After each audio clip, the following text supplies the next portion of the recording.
আসসালামু আলাইকুম ডক্টরস। আজকের ক্লাসে সবাইকে ওয়েলকাম জানাচ্ছি। আজকে হচ্ছে আমাদের হবে ফার্মাকোলজির জেনারেল ফার্মাকোলজি পোর্শনটা। তো আমি ফার্মাকোলজি ক্লাসটা শুরু করার আগে একটু হচ্ছে ছোট করে বলে নেই যে ফার্মাকোলজি থেকে কোশ্চেন কীরকম আসবে বা কোথা থেকে কতটুকু আসবে। তো এটা হচ্ছে আপনার রেসিডেন্সির ক্ষেত্রে যদি যেহেতু 200 মার্কসের হয় সেক্ষেত্রে ফার্মাকোলজি মোটামুটি অ্যাপ্রক্সিমেট 25 থেকে 28টার মতো কোশ্চেন হয়ে থাকে। আর হচ্ছে যদি আমি ডিপ্লোমা এমফিলের কথা বলি সেটা যদি 100 মার্কস হয়ে থাকে সেই ক্ষেত্রে 12 থেকে 15-16টার মতো কোশ্চেন হয়ে থাকে। এখন এই ফার্মাকোলজির ভিতরে আবার সাব ডিভিশনটা কিভাবে হয়, তো মোটামুটি জেনারেল ফার্মাকোলজি থেকে জেনারেল ফার্মাকোলজি এবং অটোনমিক এই দুটা মিলায় 1/3 হয় এবং বাকি সিস্টেমিক থেকে 2/3 হয়। এটা ইউজুয়ালি হয়ে থাকে, হয়তো এদিক সেদিক হতে পারে। এখন জেনারেল ফার্মাকোলজির ব্যাপারটা হচ্ছে যে এই জায়গাটা হচ্ছে একদম ফার্মাকোলজির যে স্টার্টিংটা এটার মানে বেসিক কনসেপ্টের জায়গা। সো এইখানে আমরা হচ্ছে একদম কনসেপ্টটা ক্লিয়ার করে নিব এবং অটোনমিকটাও তাই, তারপরে এটার সাথে কোরিলেট করে হচ্ছে আমরা সিস্টেমিকটা পড়ব। তাহলে আমরা হচ্ছে আজকে স্টার্ট করে দিই জেনারেল ফার্মাকোলজি। জেনারেল ফার্মাকোলজি আমরা জানি যে এটাকে আমরা গ্রসলি দুইটা ভাগে ভাগ করে থাকি, একটা হচ্ছে ফার্মাকোকাইনেটিক্স আর একটা হচ্ছে ফার্মাকোডাইনামিক্স। ফার্মাকোকাইনেটিক্সে আমরা হচ্ছে যে গ্রস হেডিংয়ে যদি বলি তাহলে চারটা জিনিস আমরা আলোচনা করি: absorption, distribution, metabolism or biotransformation and excretion. Okay, আর ফার্মাকোডাইনামিক্স হচ্ছে মোটামুটি আমরা যে ড্রাগের মেকানিজম অফ অ্যাকশন বা হচ্ছে এই ড্রাগের কি ইফেক্ট কিভাবে আসতেছে এই জিনিসগুলো আমরা গ্রসলি আলোচনা করি।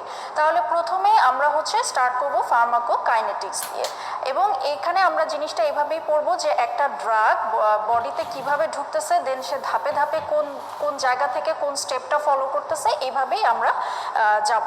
তাহলে একটা ড্রাগ কাজ শুরু করার জন্য প্রথমে তো ড্রাগটা আমাকে বডিতে এন্ট্রি করাতে হবে। তাহলে আমরা কি করব, আমরা হচ্ছে প্রথমে রুটস অফ অ্যাডমিনিস্ট্রেশন সম্পর্কে একটু জেনে নিব। আপনারা শিটের একটু পেজ নাম্বার 5-5-এ দেখেন যে roots of administration different roots দিয়ে কয়েকটা বক্স দেওয়া ছোট ছোট। এখানে রুটসগুলোর নাম এবং এই রুটের আন্ডারে যেই পয়েন্টগুলো একটু দেওয়া যে কোনটার কি অ্যাডভান্টেজ কোনটার কি ডিসঅ্যাডভান্টেজ, এই জিনিসগুলো একটু দেখে রাখবেন, ঠিক আছে? এখান থেকে কোশ্চেন মাঝে মধ্যে হয় যে কোনটা হচ্ছে গিয়ে যে আমাকে আমার অ্যাবজর্পশনটা দ্রুত হয়, কোনটা স্লো সাস্টেইন হয়, বা হচ্ছে কোন ওরালে আমরা কখন দিব, বা আমার ইন্ট্রাভেনাসের ইন্ডিকেশন কি, এভাবে কোশ্চেন হয়তো টোটাল একটা কোশ্চেন হবে না, আপনার কোনো কোশ্চেনের স্টেমের ভিতরে দিয়ে দিতে পারে। তো এই জিনিসটা একবার একটু রিডিং দিয়ে রাখবেন। আচ্ছা, এরপরে চলে আসেন পেজ নাম্বার 6-এ। অ্যাবজর্পশন মূলত আমাদের আজকে এখান থেকে পড়াটা শুরু। তো অ্যাবজর্পশনটা হচ্ছে আমরা কি জানবো এখান থেকে, আমরা অ্যাবজর্পশন থেকে পড়বো যে অ্যাবজর্পশন কি কি উপায়ে হতে পারে, দ্যাট মিনস আমাদের প্রসেসগুলো কি, এবং অ্যাবজর্পশনে আমাদের হচ্ছে অ্যাবজর্পশনের কোন কোন ফ্যাক্টর আমাদের ইনফ্লুয়েন্স করে বা এফেক্ট করে, যে কোনটার কারণে অ্যাবজর্পশন বাড়বে কোনটার কারণে অ্যাবজর্পশন কমবে, এই জিনিসটা আমরা পড়বো। এবং হচ্ছে যে অ্যাবজর্পশনের যে আমি প্রথমে যেটা বললাম যে প্রসেসের মধ্যে আমাদের জানতে হবে যে কোন প্রসেসে কোন ড্রাগটা হয়, এক্সাম্পলগুলো। আচ্ছা, তাহলে আমরা জানবো যে অ্যাবজর্পশন আমি যদি বলি যে আমাদের ম্যাক্সিমাম ড্রাগই হচ্ছে বডিতে ফলো করে সিম্পল ডিফিউশন। অলমোস্ট 70% ড্রাগ হচ্ছে সিম্পল ডিফিউশন, অথবা এটার আরেকটা নাম হচ্ছে আয়ন পেয়ার ডিফিউশন। এটার মাধ্যমেই হচ্ছে আমাদের ড্রাগগুলো অ্যাবজর্পশন হয়। একটা জিনিস আমি এখানে একটু ইন্টারাপ্ট করে বলে দিই যে এটা ফার্মাকোলজি হোক বা যে কোনো সাবজেক্ট হোক, আপনারা মানে যে কোনো নামের সেটার আর কোনো সিনোনিম আছে কি না এই জিনিসটা অবশ্যই কিন্তু পড়ে নিতে হবে। কারণ দেখা যাবে যে আপনি হয়তো ওই টপিকটা পড়লেন কিন্তু ওইটার আরেকটা সিনোনিম না জানার কারণে ওই সিনোনিমটা দিয়ে যখন কোশ্চেন হয় আপনি বুঝতে পারলেন না যে এই জিনিসটা হচ্ছে এই টপিক থেকে আসছে, ঠিক আছে? এই জন্য প্রতিটা জিনিসের সিনোনিম থাকলে সেটা অবশ্যই পড়ে নিতে হবে। ওকে, তাহলে সিম্পল ডিফিউশন দিয়ে আমাদের ম্যাক্সিমাম ড্রাগে হচ্ছে যেহেতু অ্যাবজর্পশন হয়, সো আমরা ম্যাক্সিমামটা আমরা মনে রাখবো না, আমরা মনে রাখবো সব অল্প অল্পগুলো। তাহলে আমরা দেখি এখানে আপনারা একটু দেখেন যে স্পেশালাইজড প্রসেসের মধ্যে আমাদের এখানে তিনটা দেওয়া, একটা হচ্ছে ফ্যাসিলিটেটেড ডিফিউশন, অ্যাক্টিভ ট্রান্সপোর্ট এবং পিনোসাইটোসিস। আচ্ছা, তাহলে ফ্যাসিলিটেটেড ডিফিউশনের এক্সাম্পলে আমি একটু মনে রাখার জন্য একটু সহজ করার চেষ্টা করি যে facilitated diffusion, F for F দিয়ে আমরা মনে রাখবো fat soluble vitamin. Fat soluble vitamin তাহলে কি কি আছে, এ ডি ই কে, ঠিক আছে? তাহলে ফ্যাট সলিউবল ভিটামিন, আর আমরা মনে রাখবো যে ভিটামিনের সাথে ওয়াটার সলিউবল একটা আছে, সেটা হচ্ছে ভিটামিন B12। তাহলে গেল আমার ভিটামিন, আর একটা মিনারেল আমরা পাবো, সেটা হচ্ছে আয়রন। ঠিক আছে, তাহলে এই জিনিসগুলো একটু হাইলাইট করেন এবং এইভাবেই পড়বেন। আচ্ছা, অ্যাক্টিভ ট্রান্সপোর্টের মাধ্যমে আমরা মনে রাখবো যে ডোপা। ডোপা কেন মনে রাখবো? কারণ দেখেন দুইটা ড্রাগ আমাদের আছে, একটা হচ্ছে আলফা মিথাইল ডোপা এবং আরেকটা হচ্ছে লিভোডোপা। তাহলে দুটা ড্রাগ আমাদের গেল অ্যাক্টিভ ট্রান্সপোর্ট, আরেকটা হচ্ছে 5-ফ্লুরোইউরাসিল। তাহলে এই তিনটা ড্রাগ আমাদের অ্যাক্টিভ ট্রান্সপোর্টের মাধ্যমে যাবে। এবং পিনোসাইটোসিসের এক্সাম্পলের মধ্যে এখানে আপনারা দেখেন যে একদম লাস্টে দেখেন প্রোটিন লেখা, তাহলে প্রোটিন P পিনোসাইটোসিস দিয়ে হচ্ছে প্রোটিন যাচ্ছে। এখন এই প্রোটিনের সাথে কোরিলেট করে আমরা বাকি দুইটা পড়বো। কিভাবে? দেখেন লেখা অ্যামাইনোগ্লাইকোসাইড। অ্যামাইনোগ্লাইকোসাইডটা কি অ্যান্টিবায়োটিক? এটা হচ্ছে একটা প্রোটিন সিনথেসিস ইনহিবিটর অ্যান্টিবায়োটিক। আমরা অ্যান্টিমাইক্রোবিয়ালে আরও ডিটেলসে পড়বো। তো এটা প্রোটিন সিনথেসিস ইনহিবিটর, এটাও আমাদের করবে। আবার হচ্ছে ইনসুলিনটাও আমরা কি জানি যে এটা একটা প্রোটিন হরমোন। সো এগুলো হচ্ছে পিনোসাইটোসিসের মাধ্যমে ট্রান্সপোর্ট হবে। এখন এখানে একটু বলে দেই যে পিনোসাইটোসিসটা কি। এটা কিন্তু ওয়ান কাইন্ড অফ এন্ডোসাইটোসিস। আমরা জানি যে এন্ডোসাইটোসিস হচ্ছে দুই রকম, একটা ফ্যাগোসাইটোসিস, একটা পিনোসাইটোসিস। সো আমাদের স্টেমে যদি আসে যে আমার ড্রাগ অ্যাবজর্পশন হয় বাই এন্ডোসাইটোসিস, এই কথাটা কিন্তু ট্রু হবে, কারণ এন্ডোসাইটোসিসের একটা টাইপ হচ্ছে পিনোসাইটোসিস। ফাইন। আর হচ্ছে এইদিকে ফিল্ট্রেশনের এক্সাম্পলগুলো একটু মনে রাখতে হবে, যে ইনসুলিন, প্রোপ্রানল, ইউরিয়া, ইথিলিন, গ্লাইকল। তাহলে এই জিনিসটা পড়ে ফেলবেন। সিম্পল ডিফিউশনেরটা আমাদের দরকার নাই, কারণ ওটা ম্যাক্সিমাম ড্রাগে ওইটা দিয়েই করে। আর এখান থেকে হচ্ছে যে যেই ক্রাইটেরিয়াগুলো, যে এখানে দেখেন 3-4টা করে প্রতিটার আন্ডারে কথা আছে, এটা একটু একবার রিডিং দিয়ে রাখবেন। এটা আমাদের মূলত ফিজিওলজি পড়া, আমরা জেনারেল ফিজিওলজিতে পড়ে থাকি বা MBBSও পড়ে আসছি। একবার জাস্ট রিডিং দিয়ে রাখা, যে কোনটা ক্যারিয়ার লাগে, কোনটার এনার্জি লাগে, কোনটা হচ্ছে ইউনিডিরেকশনাল, কোনটা বাই ডিরেকশনাল, এটা একবার রিডিং দিলেই আপনারা বুঝতে পারবেন। এটা জাস্ট একবার দেখে রাখবেন। ওকে, এখন আমরা আসি হচ্ছে গিয়ে আমাদের অ্যাবজর্পশনের মোস্ট ইম্পর্টেন্ট পড়া, বা টোটাল জিপির একটা খুবই ইম্পর্টেন্ট পড়া, ইনফিনিটি স্টার টপিক, সেটা হচ্ছে ফ্যাক্টরস অ্যাফেক্টিং জিআইটি অ্যাবজর্পশন। মানে অ্যাবজর্পশনটা কেমন হবে, ভালো হবে নাকি খারাপ হবে, এই জিনিসটা আমাদের কি কি জিনিসের উপর এফেক্ট করবে।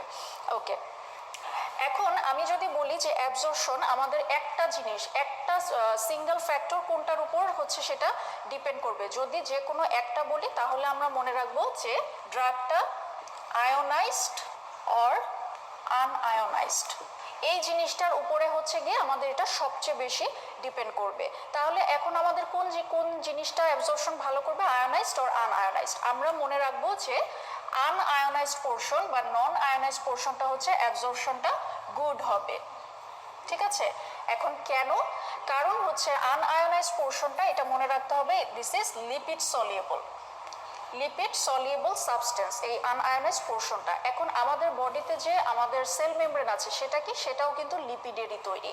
সো লিপিড সলিউবল, এটা যখন হচ্ছে গিয়ে আমাদের লিপিড বাই লেয়ার দিয়ে পাস করে, তখন কিন্তু অ্যাবজর্পশনটা ভালো হয়, অ্যাবজর্পশন ইজ গুড। তাহলে এখানে এখন আমরা একটা থিওরি পড়বো, বা আমাদের একটা সূত্রের মতো জিনিস পড়বো। এই জিনিসটা কিন্তু খুবই ইম্পর্টেন্ট, এই জায়গাটাতে একটু খেয়াল করেন। এটা দিয়ে আমাদের অ্যাবজর্পশন পড়াও হবে এবং এক্সপ্রেশনের পড়াও কিন্তু অর্ধেক শেষ হয়ে যাবে। সেটা হচ্ছে আমরা মনে রাখবো যে same drug and media absorption better, আর সাথে মনে রাখবো opposite drug and media is equal to excretion better। মানে জিনিসটা কি হলো, এখানে ড্রাগ কি মিডিয়া কি? ড্রাগ তো ড্রাগে, যে ড্রাগটা আমরা দিলাম এটার পিএইচটা কি, এই পিএইচ এর উপরে হচ্ছে আমাদের নির্ভর করবে। তাহলে ড্রাগের পিএইচ যদি অ্যাসিডিক হয়, সেই সাথে মিডিয়ার পিএইচ যদি অ্যাসিডিক হয়, তাহলে আমার অ্যাবজর্পশনটা বেটার হবে। যেমন আমি একটা এক্সাম্পল দিই, অ্যাসপিরিন হচ্ছে একটা অ্যাসিডিক ড্রাগ। এটা যখন স্টমাক দিয়ে পাস করবে, স্টমাকের পিএইচ আমরা জানি এটা হাইলি অ্যাসিডিক, তখন তার অ্যাবজর্পশনটা অনেক বেটার হবে। কিন্তু যখন এই অ্যাসপিরিনটাই আমার হচ্ছে গাটে চলে আসবে, যে ডিওডেনাম, জেজুনাম, আইলিয়াম, এখানে কিন্তু আমাদের পিএইচ হচ্ছে গিয়ে বেসিক। সো এখানে অ্যাবজর্পশনটা কিন্তু অবশ্যই স্টোমাকের চেয়ে কম হবে, ঠিক আছে? তাহলে জিনিসটা হচ্ছে যে আমাদের ড্রাগের পিএইচ এবং মিডিয়ার পিএইচ দুইটা যদি সেম হয় তাহলে আমার অ্যাবজর্পশনটা বেটার হবে। আর যদি আমি দেই যে অপোজিট ড্রাগ অ্যান্ড মিডিয়া, ঠিক আছে, আমি যদি একটা বেসিক ড্রাগ দেই এবং মিডিয়াটা যদি আমার থাকে বেসিক তাহলে অ্যাবজর্পশনটা বেটার হবে।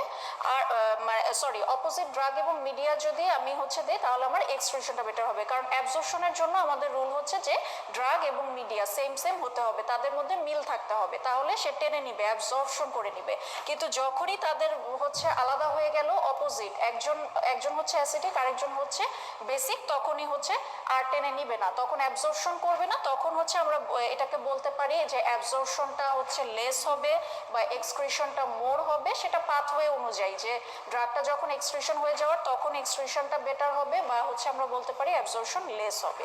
এখন কথা হচ্ছে যে যখন এরকম অপোজিট ড্রাগ অ্যান্ড মিডিয়া আসলো তখন তো আমার ড্রাগ অ্যাবজর্পশন হচ্ছে না, তাহলে জিনিসগুলো কি হচ্ছে, এই অপোজিট ড্রাগ অ্যান্ড মিডিয়াতে যখন হবে তখন কিন্তু হচ্ছে আমাদের ড্রাগটা থাকবে আয়োনাইজড পোর্শনে।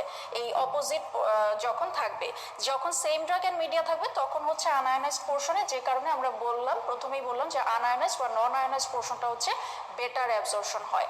আচ্ছা, এখন এই অপোজিট ড্রাগ অ্যান্ড মিডিয়াতে যখন আয়োনাইজড পোর্শনে থাকবে, আয়োনাইজড পোর্শনটা তো আমার অ্যাবজর্পশন লেস হবে, ড্রাগটাকে টানবে না, তাহলে এই এই আয়োনাইজড পোর্শনগুলো কি হবে, সেটা তো অ্যাবজর্ব হচ্ছে না। আবার ড্রাগটা তো শুরুতে স্টমাক বা ইন্টেস্টাইন থেকেই তো এক্সক্রিশন হয়ে যাবে না, তখন কি হবে যে এই আয়নগুলো হচ্ছে আমাদের বডিতে ওই জায়গাতে অ্যাকুমুলেট হতে থাকবে, মানে আয়নগুলো জমতে থাকবে। এই জিনিসটাকে আমরা ফার্মাকোলজিক্যালি বলতেছি আয়ন ট্র্যাপিং।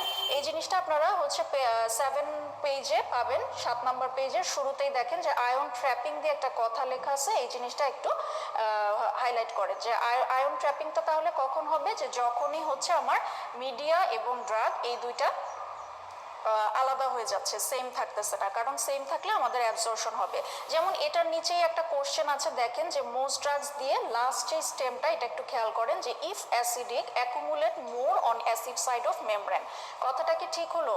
কথাটা কিন্তু ঠিক হলো না। যদি এখানে আমাকে বলছে যে অ্যাসিডিক, মানে ড্রাগটা অ্যাসিডিক হলে অ্যাসিড সাইডে অ্যাকুমুলেট হবে, কিন্তু অ্যাকুমুলেট তো হওয়ার কথা না। আমি কি বলছি যে আমার যখন সেম ড্রাগস, মানে অ্যাসিডিক ড্রাগ এবং অ্যাসিডিক মিডিয়া আমার কোশ্চেনে, তাহলে এখানে অ্যাবজর্পশন বেটার হবে, তাহলে কেন অ্যাকুমুলেট হবে, বরং এখানে অ্যাবজর্পশনটা মোর হবে। সো দিস ইজ ফলস, ঠিক আছে? তাহলে এই জায়গাটা আমি একটু আরেকবার রিপিট করতেছি, খুবই ইম্পর্টেন্ট এই জায়গা। এই কনসেপ্টটা দিয়ে কিন্তু লাস্ট রেসিডেন্সিতেও কোশ্চেন ছিল। আমরা মনে রাখবো যে same drug and same media absorption is better বা মোর অ্যাবজর্পশন, এবং অপোজিট ড্রাগ অ্যান্ড মিডিয়া সেখানে হচ্ছে অ্যাবজর্পশন লেস, বা আমরা বলতে পারি যে এক্সক্রিশন বেটার। এক্সক্রিশনে আমরা এটা আরেকটু ডিটেলসে দেখবো, তাহলে এই জিনিসটা এটা যাতে ভুল না হয়। এবং অবশ্যই আনআয়োনাইজড পোর্শন বা নন আয়োনাইজড পোর্শনটা হচ্ছে আমাদের more lipid soluble, so it is more absorbed। তাহলে একটা যদি সিঙ্গেল বেসিসেও বলা হয় যে মোস্ট ইম্পর্টেন্ট ফ্যাক্টর হচ্ছে ionization of drug. Okay, fine.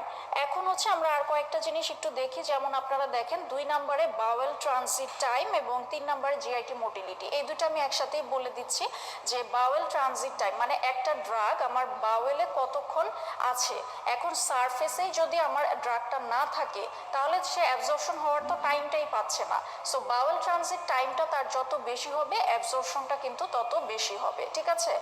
আবার হচ্ছে যে জিআইটি মোটিলিটি, সেই একই কথা, মোটিলিটি যত আমার বেশি হবে মানে তাড়াতাড়ি হচ্ছে পাস হয়ে যাচ্ছে ড্রাগটা, সো অ্যাবজর্পশন ভালো হতে পারবে না এই ক্ষেত্রে। তাহলে আমি যদি এক্সাম্পল দিয়ে বলি যে একটা পেশেন্ট আছে ডায়রিয়ার, একটা পেশেন্ট আছে কনস্টিপেশনের, তাহলে কার ক্ষেত্রে ড্রাগের অ্যাবজর্পশন ভালো হবে? অবশ্যই কনস্টিপেশনের পেশেন্টের, কারণ হচ্ছে তার মোটিলিটিটা কম, তার জিআইটি মোটিলিটিটা কম এবং তার হচ্ছে ড্রাগটা সারফেসে থাকতেছে বেশি, সো অ্যাবজর্পশন হওয়ার সুযোগও পাচ্ছে বেশি, এটাই। আচ্ছা, আরেকটা হচ্ছে যেটা আপনারা একটু দেখেন যে এছাড়া pH of gut, formulation of drugs এবং ব্লাড সাপ্লাই যত ভালো হবে, হ্যাঁ এগুলো ইজি ধরাটা, সমস্যা নাই যে ব্লাড সাপ্লাই বেশি হলে অবশ্যই তার অ্যাবজর্পশন ভালো হবে। এবং 10 নম্বরে প্রেজেন্স অফ ফুড পার্টিকেল দিয়ে, যে কিছু ড্রাগ হচ্ছে ফুডের প্রেজেন্সে অ্যাবজর্পশন ভালো হয়, কিছু হচ্ছে ফুডের প্রেজেন্সে অ্যাবজর্পশন খারাপ হয়, যে কারণে আমরা কিন্তু কিছু ড্রাগ অ্যাবজর্পশন মানে কিছু ড্রাগ হচ্ছে খাওয়ার আগে প্রেসক্রাইব করে, কিছু ড্রাগ হচ্ছে খাওয়ার পরে প্রেসক্রাইব করি, এটা বুঝে করতে হয়। আচ্ছা, এখন যেটা সবচেয়ে একটা ইম্পর্টেন্ট কথা আমি বলি যে যে কোনো ফ্যাক্টরস এফেক্টিং, আপনারা আপনারা যে পড়বেন, যেমন অ্যাবজর্পশন, নেক্সট আমরা বায়োঅ্যাভেলেবিলিটি দেখব, এগুলো যেভাবে পড়বেন যে প্রতিটা পয়েন্ট পড়ে এটার এক্সপ্লানেশনটা বুঝে নেবেন, কনসেপ্টটা ক্লিয়ার করবেন। এরপর যেটা করবেন যে আপনি বের করবেন যে প্রপোর্শনাল কোনটা, ইনভার্সলি প্রপোর্শনাল কোনটা, মানে এটা বাড়লে এটাও বাড়ে, এটা তো হচ্ছে আমার ডিরেক্টলি প্রপোর্শনাল, আর এটা বাড়লে এটা কমে, এটা হচ্ছে ইনভার্সলি প্রপোর্শনাল। যেটা কম সেটাকে হাইলাইট করে ফেলবেন এবং ওই কমগুলোকে এরপর বারবার রিভাইজ দিতে থাকবেন যে এটা হচ্ছে এটার সাথে, যদি আমার প্রপোর্শনাল কম থেকে থাকে, যেমন এখানে হচ্ছে আমি বলি যে আমার কিন্তু ইনভার্সলি প্রপোর্শনালটা কম আসতেছে, ঠিক আছে, যেমন হচ্ছে 3 নাম্বার পয়েন্ট, তারপর হচ্ছে এখানে 11 নাম্বারে একটু এক্সাম্পল দেওয়া আছে, বা 10 নাম্বারে হচ্ছে যে যেই ড্রাগগুলো আমাকে প্রেজেন্ট থাকলে অ্যাবজর্পশন কমাচ্ছে, এরকম কিন্তু কয়েকটা আছে। তো এইভাবে আপনারা প্রতিটাতে হচ্ছে যেই অংশটা কম থাকবে সেটাকে মার্ক করে সেটাই রিভাইজ করবেন। তাহলে যেটা হবে যে যখন আপনার পরীক্ষায় আসবে তখন কিন্তু আপনার এত চিন্তা করার একদমই সময় নাই, কারণ রেসিডেন্সি বা ডিপ্লোমা এই পরীক্ষাগুলোতে কিন্তু সময় পাওয়া যায় না, দ্রুত শেষ করতে হয়। এবং ফার্মাকোলজি কোশ্চেনগুলোতে খুব বেশি টাইম দেওয়ার সুযোগ থাকে না, কারণ ফিজিওলজি, অ্যানাটমি বা ক্লিনিক্যাল যে কোশ্চেনগুলো থাকে এগুলো একটু চিন্তা করতে হয়, বা প্যাথোলজির যেই ক্লিনিক্যাল প্যাথোলজি থেকে যে কোশ্চেনগুলো আসে। সো এই জন্য আপনাকে এটা একদম কনসাইজ করে নিয়ে আসতে হবে, এবং যাতে দেখলে কোশ্চেন দেখলে চট করে, কারণ আপনি তখন করে ফেলছেন যে এটা ইনভার্সলি প্রপোর্শনাল, তাহলে বাকিগুলো তো আমার না, তাহলে এতটা হচ্ছে সময়টাকে মানে যাতে বাঁচানো যায় সেটার জন্য হচ্ছে এই কাজটা করতে হবে। আচ্ছা, তাহলে ফ্যাক্টরস অ্যাফেক্টিং জিআইটি অ্যাবজর্পশন, এটাকে ইনফিনিটি স্টার দেন, এটা খুবই ইম্পর্টেন্ট। এখন দেখেন যে নিচে স্পেশাল নোট দিয়ে কিছু কথা লেখা আছে, ঠিক আছে, তাহলে আমরা কথাগুলো একটু দেখি। যে non ionized drugs are better absorbed, আমি বলেছি acidic drugs are better absorbed in acidic media, আমার সূত্রের সাথে মিললো যে সেম ড্রাগ অ্যান্ড মিডিয়া। আচ্ছা, basic drugs are better absorbed in alkaline media or basic media আমরা বলতে পারি, সো এটাও আমি বলেছি। আচ্ছা, এখন একটা কথা দেখেন যে drugs with extreme water soluble or lipid soluble drugs are least absorb. আচ্ছা, এই কথাটাতে আমি আসিনি, তাহলে এটা নিয়ে একটু আলোচনা করি। এই জিনিসটা তো খটকা লাগার মতো, আমি বললাম যে লিপিড সলিউবল ড্রাগসগুলো হচ্ছে বেটার অ্যাবজর্ব, তাহলে লিপিড সলিউবিলিটি আমি যত বাড়াবো আমার তো অ্যাবজর্পশনটাও তত ভালো হওয়ার কথা, তাহলে কেন এখানে লেস অ্যাবজর্ব বলতেছে? আচ্ছা, এই জিনিসটা আমরা একটু দেখি। এখানে ব্যাপারটা হচ্ছে যে আমাদের যে গাটের এন্টারোসাইট থাকে, ঠিক আছে, এখানে একটা থিন অ্যাকুয়াস লেয়ারের মতো থাকে, এন্টারোসাইটে একটা থিন অ্যাকুয়াস লেয়ারের মতো থাকে। এখন একটা ড্রাগ যতই লিপিড সলিউবল হোক, হ্যাঁ, মানে একটা লিপিড সলিউবল ড্রাগেরও কিন্তু মিনিমাম কিছু ওয়াটার সলিউবিলিটি প্রপার্টি থাকে বা ক্যারেক্টারিস্টিক্স থাকে, ওই যতটুকু ওয়াটার সলিউবিলিটি ক্যারেক্টারিস্টিক্সটা থাকে ওইটুকু নিয়ে সে কি করে, এই এন্টারোসাইটের সাথে খুব ভালো একটা কন্ট্যাক্টে আসে, মানে তার সর্বস্বটা নিয়েই কিন্তু সে সারফেস এরিয়ার সাথে মিশে যাচ্ছে, তাহলে অ্যাবজর্পশনটাও আমার খুব ভালো হচ্ছে, কন্ট্যাক্টে আসতেছে এবং অ্যাবজর্পশনটাও ভালো হইতেছে। কিন্তু যেই ড্রাগটা এক্সট্রিমলি লিপিড সলিউবল, তার হচ্ছে কোনোই ওয়াটার সলিউবল ক্যারেক্টার নেই, সে পুরাটাই লিপিড সলিউবল। এখন লিপিড সলিউবিলিটি দিয়ে তো ভালো কথা, সে অ্যাবজর্পশন হচ্ছে, কিন্তু এই যে এন্টারোসাইট, এখানে যে একটা আমাদের একটা অ্যাকুয়াস লেয়ার থাকতেছে, এই লেয়ারটার সাথে তো সে আর ভালো করে মিশতে পারতেছে না, কারণ তার তো ওই ক্যারেক্টারিস্টিক্সই নাই। এই জন্য যখন আমি বেশি বাড়াই দিছি, লিপিড সলিউবিলিটি এক্সট্রিম করে দিছি, তখন কিন্তু আমার অ্যাবজর্পশনটা লেস হচ্ছে।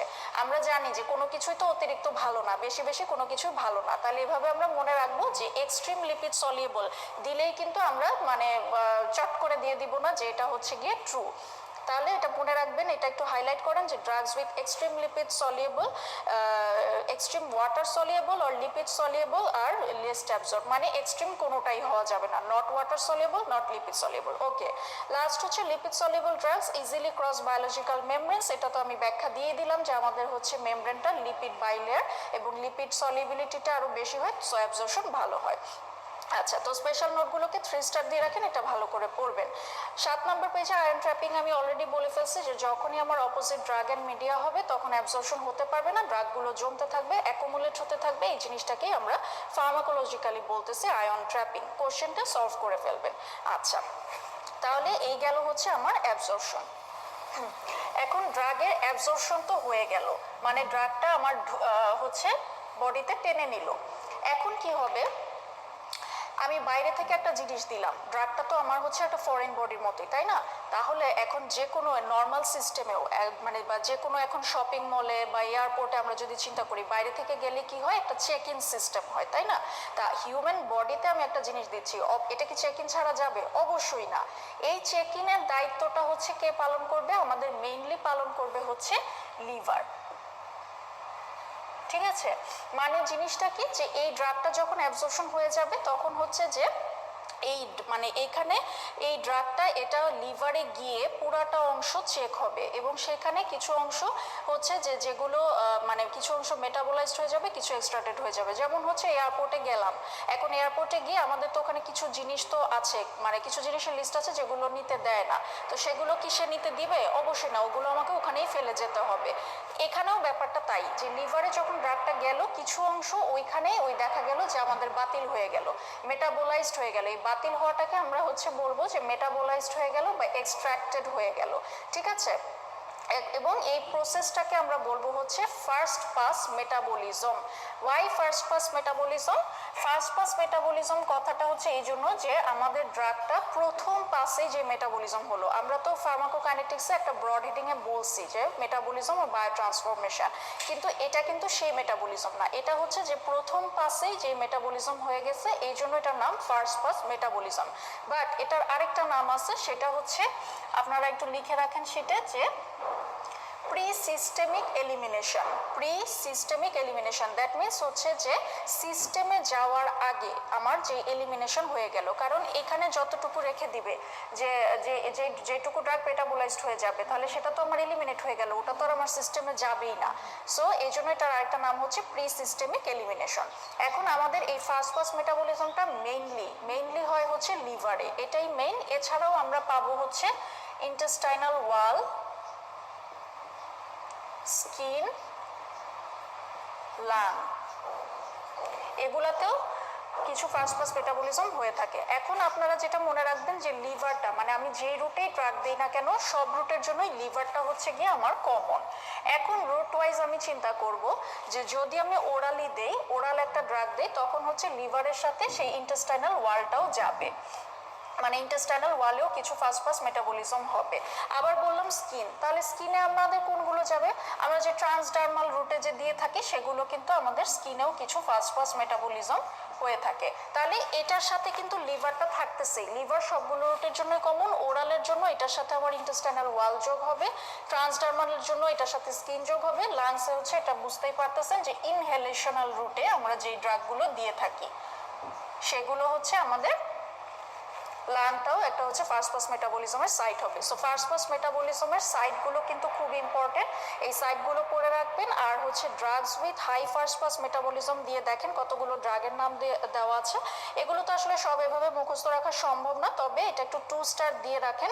এবং আমি যদি আরেকটু সহজ করে দিতে চাই তাহলে মানে খেয়াল করেন যে যেই ড্রাগগুলো আমরা ইউজুয়ালি ওরাল রুটে দিচ্ছি না, অন্য যে কোনো রুটে দিচ্ছি, এগুলোই কিন্তু বেশি আছে। যেমন দেখেন ওপিওয়েডস, দ্যাট মিনস মরফিন, তারপর নাইট্রেট, হ্যাঁ, এরপর হচ্ছে হাইড্রোকর্টিসন, সালবিউটামল, লিডোকেইন। মানে কেন আমরা এগুলো অ্যাভয়েড করতেছি? কারণ এগুলো হাই ফার্স্ট পাস মেটাবলিজম হয়ে যায়। তাহলে যদি হাই ফার্স্ট পাস মেটাবলিজম হয়ে যায়, আমার ম্যাক্সিমাম ড্রাগটা যদি সিস্টেমে যাওয়ার আগেই এলিমিনেটেড হয়ে যায়, তাহলে তো আমার ড্রাগ দিয়ে আমি ডিজায়ার্ড ইফেক্টটা পাবো না। সো ওইটাকে অ্যাভয়েড করার জন্য আমরা এই রুটে দিচ্ছি। এটা হচ্ছে মনে রাখার একটা আমি কৌশল বললাম, যে এইভাবে কয়েকটা ড্রাগ একটু মনে রাখার চেষ্টা করবেন। আচ্ছা, এবার চলে আসি আমরা পেজ নাম্বার 8-এ, বায়ো অ্যাভেলেবিলিটি। এটার পুরো টপিকটাই হচ্ছে ইনফিনিটি স্টার। এটা একটু দাগায় নেন, আমরা দেখতেছি এখন বায়ো অ্যাভেলেবিলিটি জিনিসটা কি।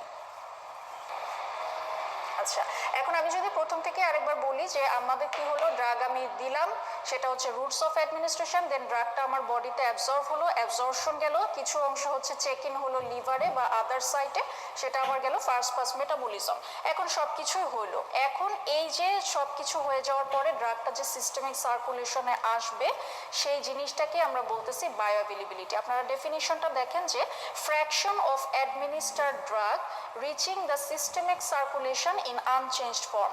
এখানে ফ্র্যাকশন কথাটা হাইলাইট করেন, সিস্টেমিক সার্কুলেশন কথাটা হাইলাইট করেন এবং আনচেঞ্জড ফর্ম, আনচেঞ্জড কথাটাকে হাইলাইট করেন। এখানে কিন্তু স্টেমে অহরহই আপনাকে হচ্ছে আনচেঞ্জডের জায়গায় চেঞ্জ দিয়ে যাবে। তার মানে কি যে একটা ফ্র্যাকশন, ঠিক আছে, একটা ফ্র্যাকশন আমার যাবে এবং সেটা হচ্ছে গিয়ে আনচেঞ্জড অবস্থায় যেতে হবে, যা ওইটাকে চেঞ্জ করা যাবে না।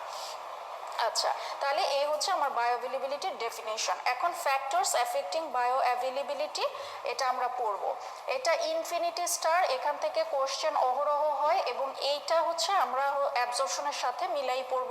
এটা অলমোস্ট আমাদের পড়া হয়ে গেছে। এখন দেখেন, bioavailability is proportional to absorption দেওয়া। এই কথাটার মানে কি, মানে এই যে আমরা অ্যাবজর্পশনের যে ফ্যাক্টরগুলো পড়ে আসলাম, এই অ্যাবজর্পশনটা যেটার সাথে আমার ডিরেক্টলি প্রপোর্শনাল, বায়োঅ্যাভেলেবিলিটিও সেটার সাথে প্রপোর্শনাল, যেটার সাথে ইনভার্সলি প্রপোর্শনাল ওইটার সাথে বায়োঅ্যাভেলেবিলিটিও ইনভার্সলি প্রপোর্শনাল। কেন? কারণ হচ্ছে আমার একটা ড্রাগ অ্যাবজর্পশন ভালো হচ্ছে মানেই কিন্তু তার বায়োঅ্যাভেলেবিলিটি, হ্যাঁ কিছু হয়তো ফার্স্ট পাস মেটাবলিজম হয়ে যায় কিন্তু তার বায়োঅ্যাভেলেবিলিটিটা কিন্তু বেশি হওয়ারই চান্স হয়ে যায়। কিন্তু যে ড্রাগটার অ্যাবজর্পশনই কম, যেই ফ্যাক্টরের কারণে অ্যাবজর্পশন কম, তার কিন্তু বায়োঅ্যাভেলেবিলিটিটা কম হবে। তাহলে এখানে আমাদের ম্যাসিভ একটা ফ্যাক্টর পড়া হয়ে গেল। এরপর দেখেন যে আমাদের ইনভার্সলি প্রপোর্শনাল দেওয়া ফার্স্ট পাস মেটাবলিজম और एक्सट्रैक्शन रेशियो একটা কথা আছে, ইআর মানে হচ্ছে এক্সট্রাকশন রেশিও।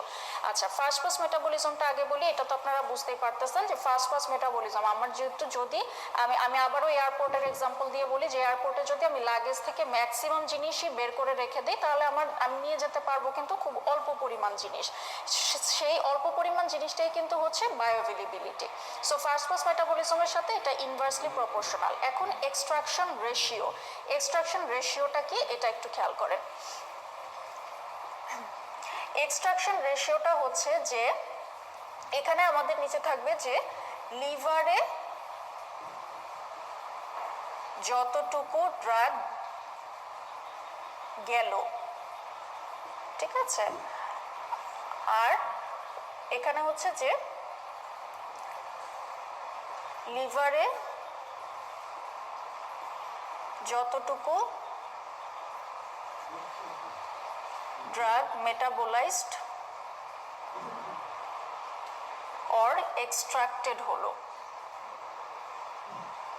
আচ্ছা, তার মানে কি আমি বলছিলাম যে ড্রাগটা যখন অ্যাবজর্পশন হয়ে গেল তখন হচ্ছে কিছু আমাদের হচ্ছে লিভারে যাবে, সেখানে মেটাবোলাইজড হয়ে যাবে।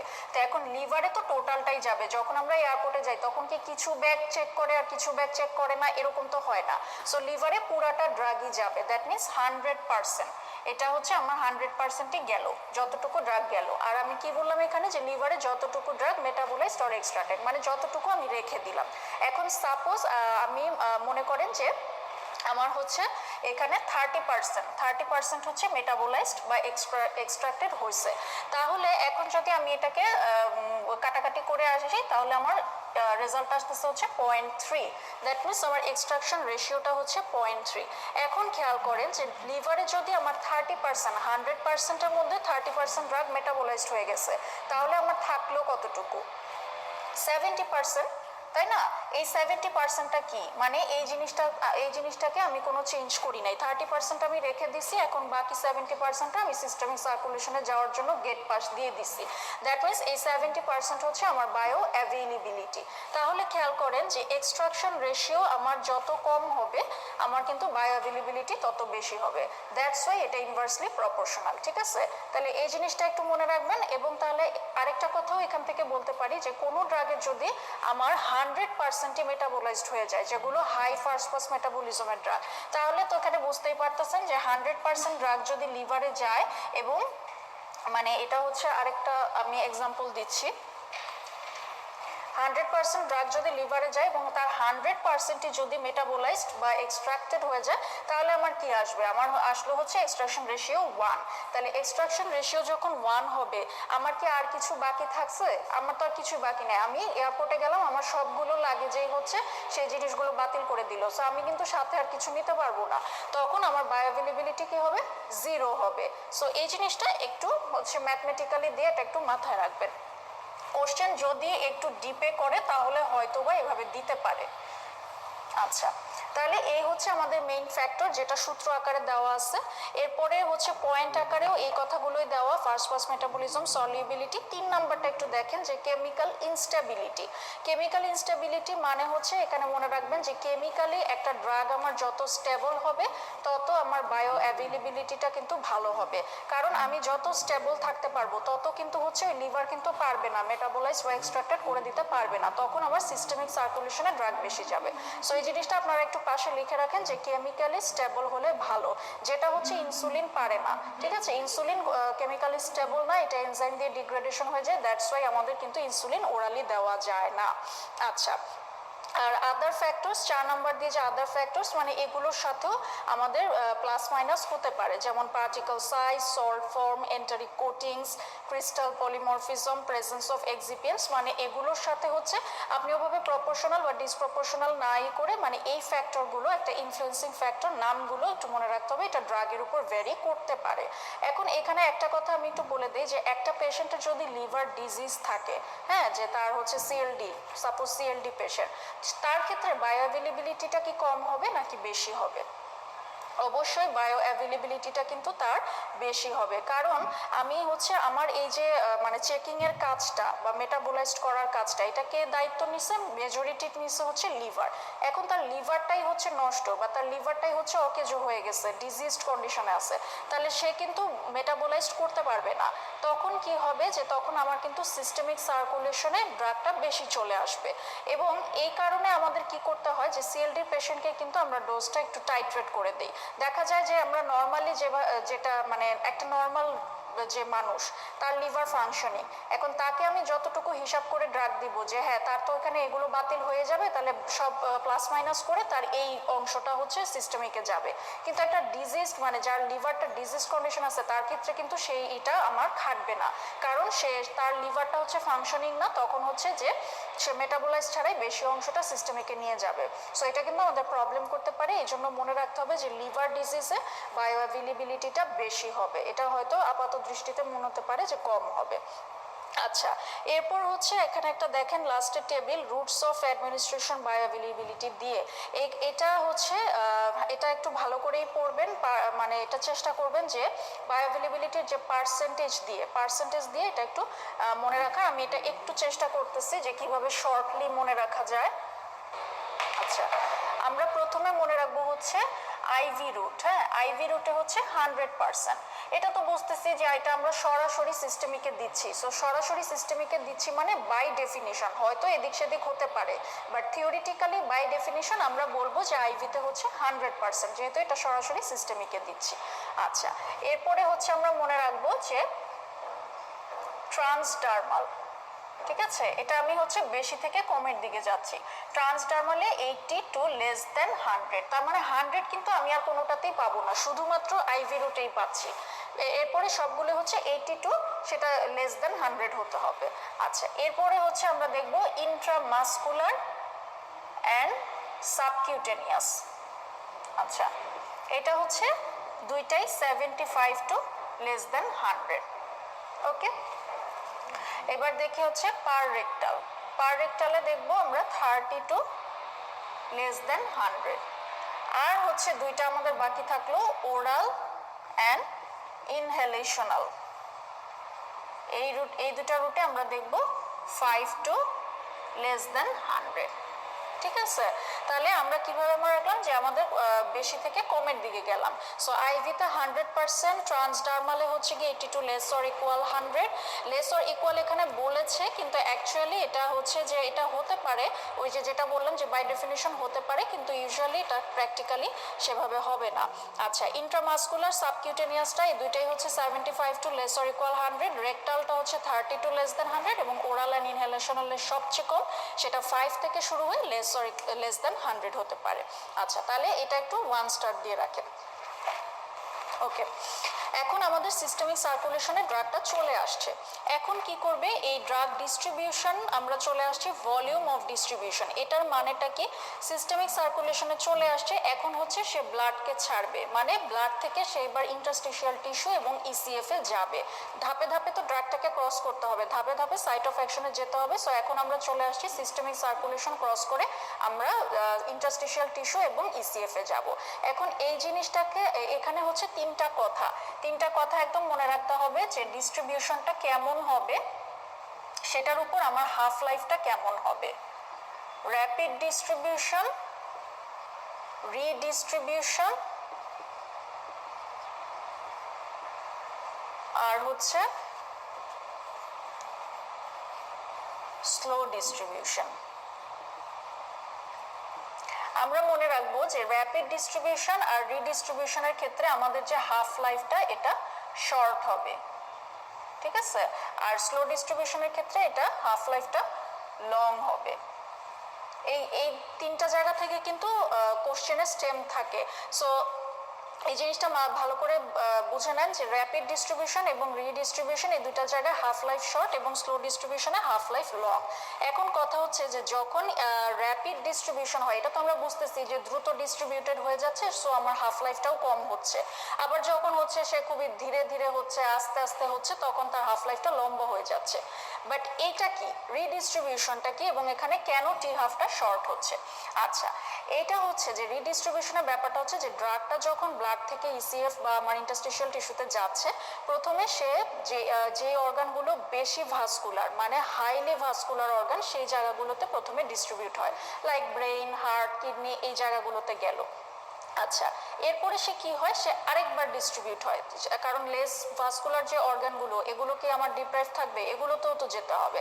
তো কি করে সে তখন হচ্ছে ওই যে হাইলি ভাস্কুলার অর্গান থেকে আরেকবার ডিস্ট্রিবিউশন হয় এবং গিয়ে less vascular organ like muscle, আমাদের অ্যাডিপোজ টিস্যু, বোনস, হ্যাঁ, এই জায়গাগুলোতে হচ্ছে গিয়ে তখন যায়। মানে এই যে আমি বললাম যে আরেকবার ডিস্ট্রিবিউশন, এটাকে আমরা বলতেছি রিডিস্ট্রিবিউশন।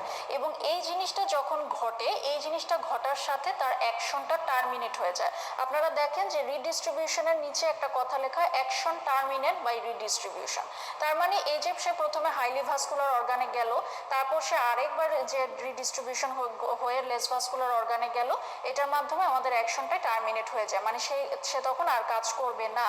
এবং এটার এক্সাম্পল দেখেন লেখা, থায়োপেন্টাল সোডিয়াম, ডায়াজেপাম, নাইট্রোজেপাম, ঠিক আছে। তো থায়োপেন্টাল সোডিয়ামটা কিন্তু আমরা জানি যে এটা খুব দ্রুত অ্যাকশন শুরু করে এবং অ্যাকশন কিন্তু শেষও হয়ে যায় খুব দ্রুত। সো এই যে তার অ্যাকশনটা দ্রুত শেষ হয়ে যায়, এটার পিছনে হচ্ছে আমাদের এই রিডিস্ট্রিবিউশনটা দায়ী, ঠিক আছে। তাহলে এই তিনটা কথা আমরা খুব ভালো করে মনে রাখবো। লাস্ট একটা লাইন দেখেন যে helps to calculate loading dose, এটা একটু হাইলাইট করে রাখেন। আচ্ছা, এরপর ফ্যাক্টরস এফেক্টিং ড্রাগ ডিস্ট্রিবিউশন আর, এখানে কোনো সম্পর্ক দেওয়া নাই যে কোনটা প্রপোর্শনাল কোনটা ডিসপ্রপোর্শনাল। এখানে হচ্ছে আপনাদের যেটা করতে হবে যে ফ্যাক্টরগুলোর নাম একটু পড়ে নিতে হবে। এটা খুব একদম মানে মুখস্থ ঠোঁটস্থ করতে হবে আমি বলবো না, আপনারা একটু পড়লেই মানে জিনিসটা বুঝতে পারবেন। এটা তো আপনাকে মুখস্থ বলা লাগবে না, জিনিসটা দেখে হচ্ছে ট্রু ফলস দিতে হবে। যেমন কারো যদি ব্লাড ফ্লো বেশি হয়, কারো যদি ক্যাপিলারি পারমিবিলিটি বেশি হয়, এটা আমরা ইজিলি বুঝতেছি যে সে ভালো পাস করতে পারে, মানে ভালো ডিস্ট্রিবিউটেড হতে পারবে, তাই না। এরকম হচ্ছে কয়েকটার উপর, যে pH of the media, blood lipid partition, coefficient, এই নামগুলো একটু পড়ে নিতে হবে। আচ্ছা, এরপরে যে কথাটা দেখেন যে high volume of distribution means দিয়ে আমাদের হচ্ছে কয়েকটা পয়েন্ট দেওয়া। আচ্ছা, এটা আমরা একটু দেখব। মানে একটা ড্রাগের আমি যদি বলি যে ভিডি হাই, এখান থেকে আমরা কয়েকটা ইনফরমেশন বলতে পারি। সেই ইনফরমেশনগুলো কি, এটা একটু দেখে আপনারা হচ্ছে এখানে কোন পয়েন্টের সাথে কোন পয়েন্ট মিলায় পড়বেন আমি সেটাও বলতেছি, একটু জাস্ট পাশে লিখে নেবেন, যে 1 এর পাশে 4 বা এরকম দিয়ে লিখে নেবেন। আচ্ছা, প্রথমে যেমন হচ্ছে আমি বললাম যে হাই ভিডি, তাহলে হাই ভিডি মানেই কি, আমরা বুঝতেছি যে তার মানে ড্রাগটা কিন্তু এখন আর ব্লাডে নাই, ড্রাগটা টিস্যুতে চলে গেছে, ঠিক আছে। তাহলে এই কথাটা আমরা প্রথমে মাথায় সেট করে নিই যে হাই ভিডি মানেই হচ্ছে ড্রাগটা এখন আছে আমার টিস্যুতে। তাহলে যদি টিস্যুতে থাকে, তার কি এখন প্লাজমা প্রোটিনের সাথে বন্ডিং ভালো থাকবে নাকি টিস্যু প্রোটিনের সাথে? সাথে? ডেফিনেটলি টিস্যু প্রোটিনের সাথে। তাহলে টিস্যু প্রোটিনের হচ্ছে তার মোর বাইন্ডিং থাকবে এবং প্লাজমা প্রোটিনে কম হয়ে যাবে। সো এই জিনিসটা 1 and 4, less plasma protein binding and more tissue protein binding, এই দুইটা একসাথে আমরা পড়ে ফেললাম, ফাইন। 2 নম্বরে হচ্ছে মোর লিপিড সলিউবল। এটাও আমরা বুঝতে পারতেছি যে অবশ্যই লিপিড সলিউবল হলে আমরা শুরুতেই বলে আসছি অ্যাবজর্পশন ভালো হবে, এবং অ্যাবজর্পশন ভালো হলেই মানে একটা একটা করে সবই ভালো হবে। তাহলে মোর লিপিড সলিউবল হলে আপনারা দেখেন আমরা বলতে পারি লেস ওয়াটার সলিউবল। তাহলে 2 এর সাথে মিলায় আমাদের 4টা পয়েন্ট আমাদের শেষ হয়ে গেল। আচ্ছা, এবং এটার সাথে এবার 3 নাম্বার মিলায় হচ্ছে আমরা পড়বো যে সেলুলার এন্ট্রি মোর, কারণ সলিবিলিটি ভালো হচ্ছে, সো সেলুলার এন্ট্রিটাও ভালো হচ্ছে। ওকে, এবার হচ্ছে যে 5 নাম্বার মলিকিউলার ওয়েট। মলিকিউলার ওয়েটটাও তো আমরা জানি যে একটা জিনিস যত ছোট হবে তত সেটা পাস করতে সুবিধা হবে। সো অবশ্যই মলিকিউলার ওয়েট লো হবে, হাই হবে না। আচ্ছা, তারপর হচ্ছে আমরা লাস্ট 2টা পয়েন্ট এবার দেখবো যে লং হাফ লাইফ এবং not easily removed by haemodialysis. এই লাস্ট কথাটা কিন্তু খুব ইম্পর্টেন্ট যে হিমোডায়ালাইসিস দিয়ে এটা ইজিলি রিমুভড হবে না। কেন হবে না? কারণ হচ্ছে simple, as simple as that, যে আমার কিন্তু ড্রাগটা হিমোডায়ালাইসিস মানে হচ্ছে যে আমি ডায়ালাইসিস দিয়ে যে ড্রাগটাকে বের করব, হিমো মানে ব্লাড, আমার কি ড্রাগটা ব্লাডে আছে? আমার তো ড্রাগ ব্লাডেই নাই, ড্রাগটা আমার আসেই হচ্ছে টিস্যুতে। তাহলে আমি হিমোডায়ালাইসিস দিয়ে কি করব? সেই ক্ষেত্রে কিন্তু মানে এই যেসব ড্রাগের হচ্ছে হাই ভিডি তাদের কিন্তু যদি পয়জনিং হয়ে যায় সেই ক্ষেত্রে আমার কিন্তু ডায়ালাইসিস মোটেই গুড অপশন না, ঠিক আছে? কারণ হচ্ছে সেখানে ডায়ালাইসিস দিয়ে আমি ড্রাগটাকে বের করতে পারবো না। সো এই পয়েন্টগুলো যে আমি বললাম এটা হচ্ছে একদম কনসেপ্টের জায়গা, এটা থেকে কোশ্চেন হতেও পারে নাও হতে পারে, কিন্তু এই কনসেপ্টটা কিন্তু লাগবে। সো এটা একটা 3 স্টার দিয়ে রাখেন। আচ্ছা, এবং অবশ্যই আমি যেভাবে পয়েন্টগুলো বললাম এই পয়েন্টগুলো মিলায় পড়বেন, তাহলে দেখবেন ইজি হয়ে গেছে। আচ্ছা, এবার চলে আসেন পরের পেজে, যে আমরা হচ্ছে বক্স, প্রথমে যে বক্সটা আছে ড্রাগস উইথ হাই ভিডি, এখান থেকে প্রিভিয়াসলি কোশ্চেন হয়েছে। সো এটা আমরা একটু পড়বো যে হাই ভিডি কোনগুলো, লো ভিডিটা দরকার নাই, আমরা একটা পাশ মনে রাখবো, যে পাশটা ছোট আমরা সেটা মনে রাখবো। আচ্ছা, ড্রাগস উইথ হাই ভিডির জন্য আমরা মনে রাখবো হচ্ছে TCA। TCA দিয়ে আমরা জানি ট্রাইসাইক্লিক অ্যান্টিডিপ্রেসেন্ট। হ্যাঁ, ট্রাইসাইক্লিক অ্যান্টিডিপ্রেসেন্টও আমার একটা এক্সাম্পল, কিন্তু এখানের মধ্যেই আমরা হচ্ছে আরও 2টা ড্রাগ পাবো। তাহলে এই টিতে হচ্ছে আমি TCA পেলাম, এই সিতে হচ্ছে আমার মনে রাখতে হবে ক্লোরোকুইন। এতে আমি মনে রাখবো অ্যালকোহল, হ্যাঁ অ্যালকোহল, বা সেটা ইথানলও দিতে পারে। আচ্ছা, তাহলে আমার 3টা ড্রাগ কভার হয়ে গেল। সাথে হচ্ছে আমি একটু মনে রাখবো ডিপি, TCA প্লাস হচ্ছে ডিপি, ডিতে হচ্ছে ডিগক্সিন আর পিতে হচ্ছে গিয়ে আমাদের ফেনোথায়াজিন। ঠিক আছে, তাহলে এই 5টা ড্রাগের হচ্ছে আমাদের একটু মনে রাখতে হবে হাই ভিডি। এখানে কিন্তু কয়েকটা বক্স আছে যে আমাদের খুবই ইম্পর্টেন্ট, হাই ভিডি, ব্লাড ব্রেন ব্যারিয়ার আসতেছে সামনে, তারপর হচ্ছে থেরাপিউটিক ইন্ডেক্স কাদের লো, এগুলো হচ্ছে বক্সগুলো কিন্তু খুব ভালো করে মুখস্থ করে ফেলতে হবে। এবং সেটার জন্য যতটা সম্ভব আমি চেষ্টা করব নেমোনিক্স দিয়ে করার বা অ্যালফাবেটিক্যালি মনে রাখার, মানে বা আপনার নিজস্ব যদি কোনো নেমোনিক্স থাকে বা নিজস্ব কোনো পদ্ধতি থাকে যেভাবে পারেন কোনো সমস্যা নাই, কিন্তু ড্রাগের নামগুলো একটু মনে রাখতে হবে। তাহলে হাই ভিডি দিয়ে আমরা কি বলবো যে TCA তে ট্রাইসাইক্লিক অ্যান্টিডিপ্রেসেন্ট ইটসেলফ, সিতে ক্লোরোকুইন, এতে হচ্ছে অ্যালকোহল আর ইথানল, এবং সাথে মনে রাখবো ডিপি, ডিগক্সিন এবং ফেনোথায়াজিন। আচ্ছা, এটা একটু 2 স্টার দিয়ে রাখেন। ঠিক আছে, এখন আমরা হচ্ছে পড়তেছিলাম ডিস্ট্রিবিউশন, তাই না, ভলিউম অফ ডিস্ট্রিবিউশন।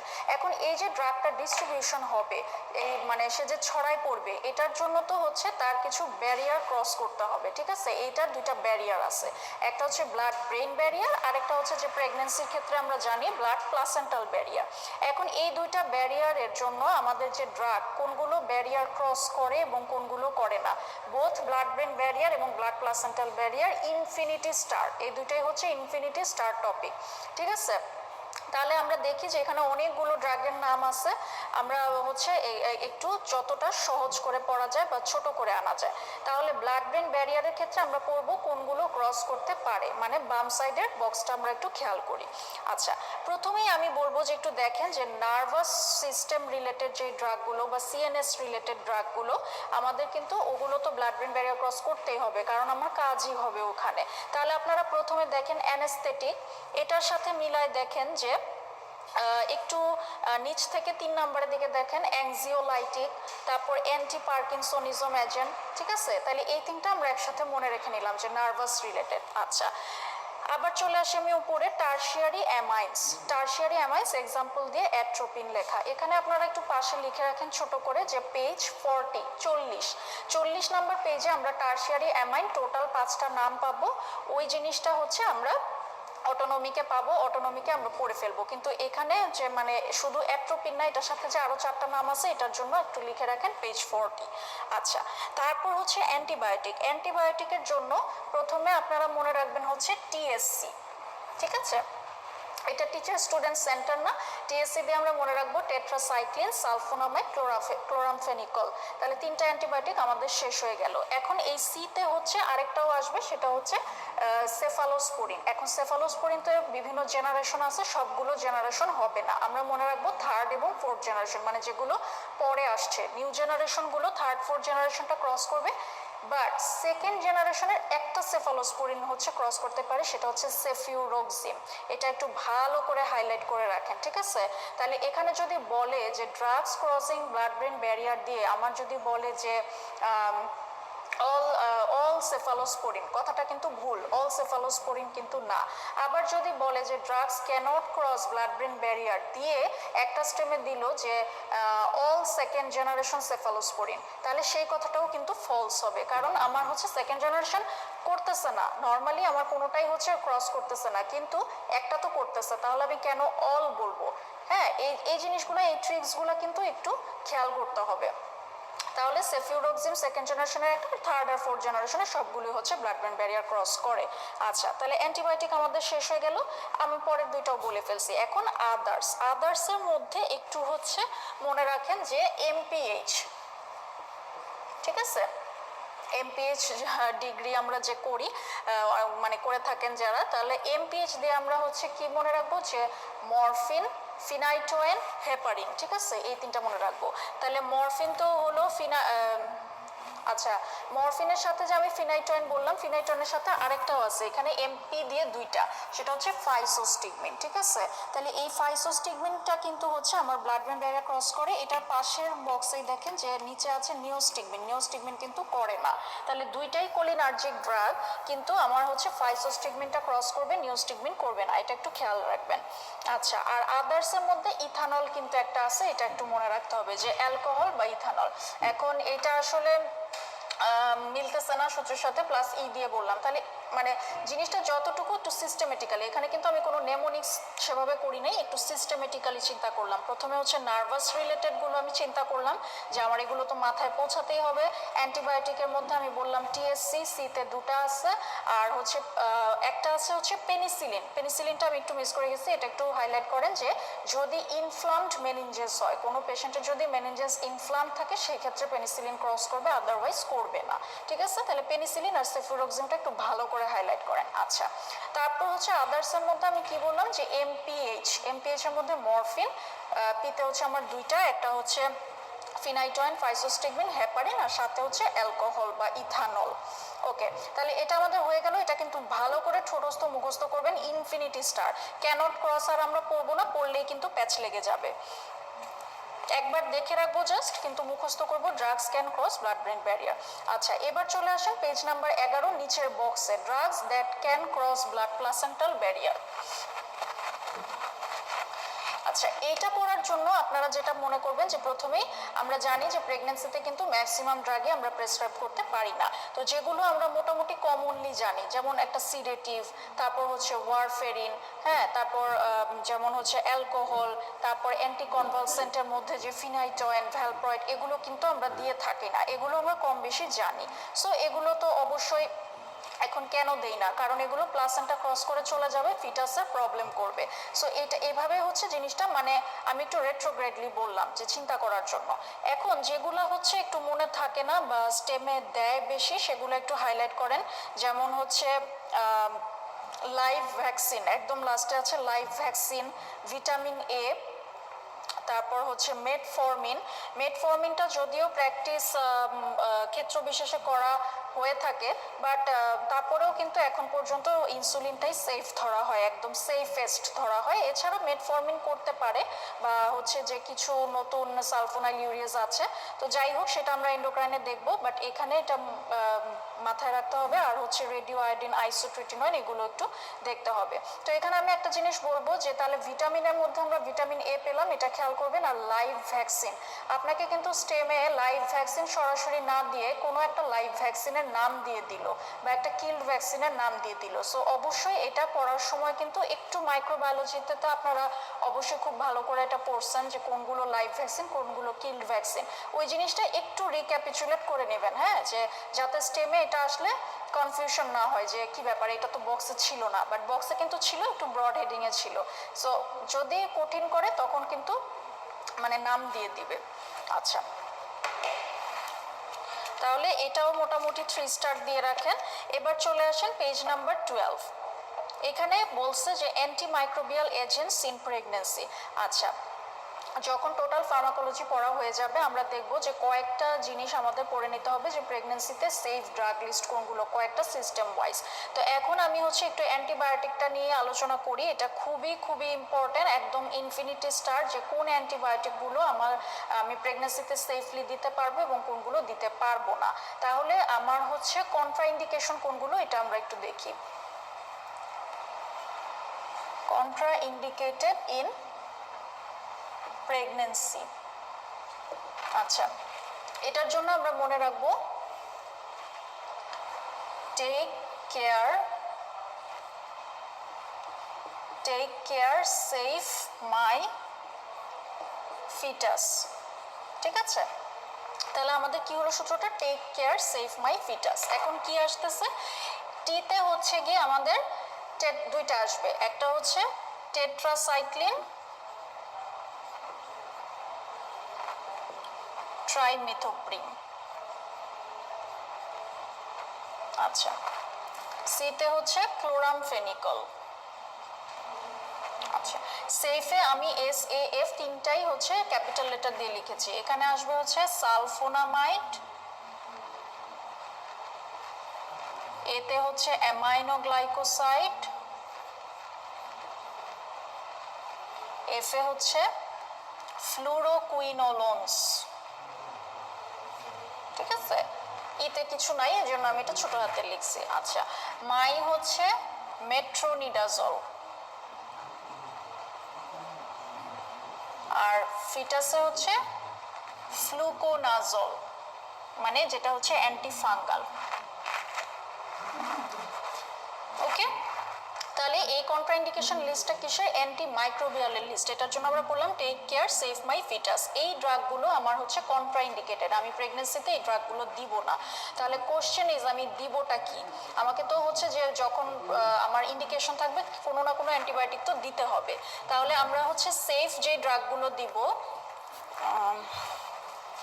আচ্ছা আমি এটা একটু মুছে দিই।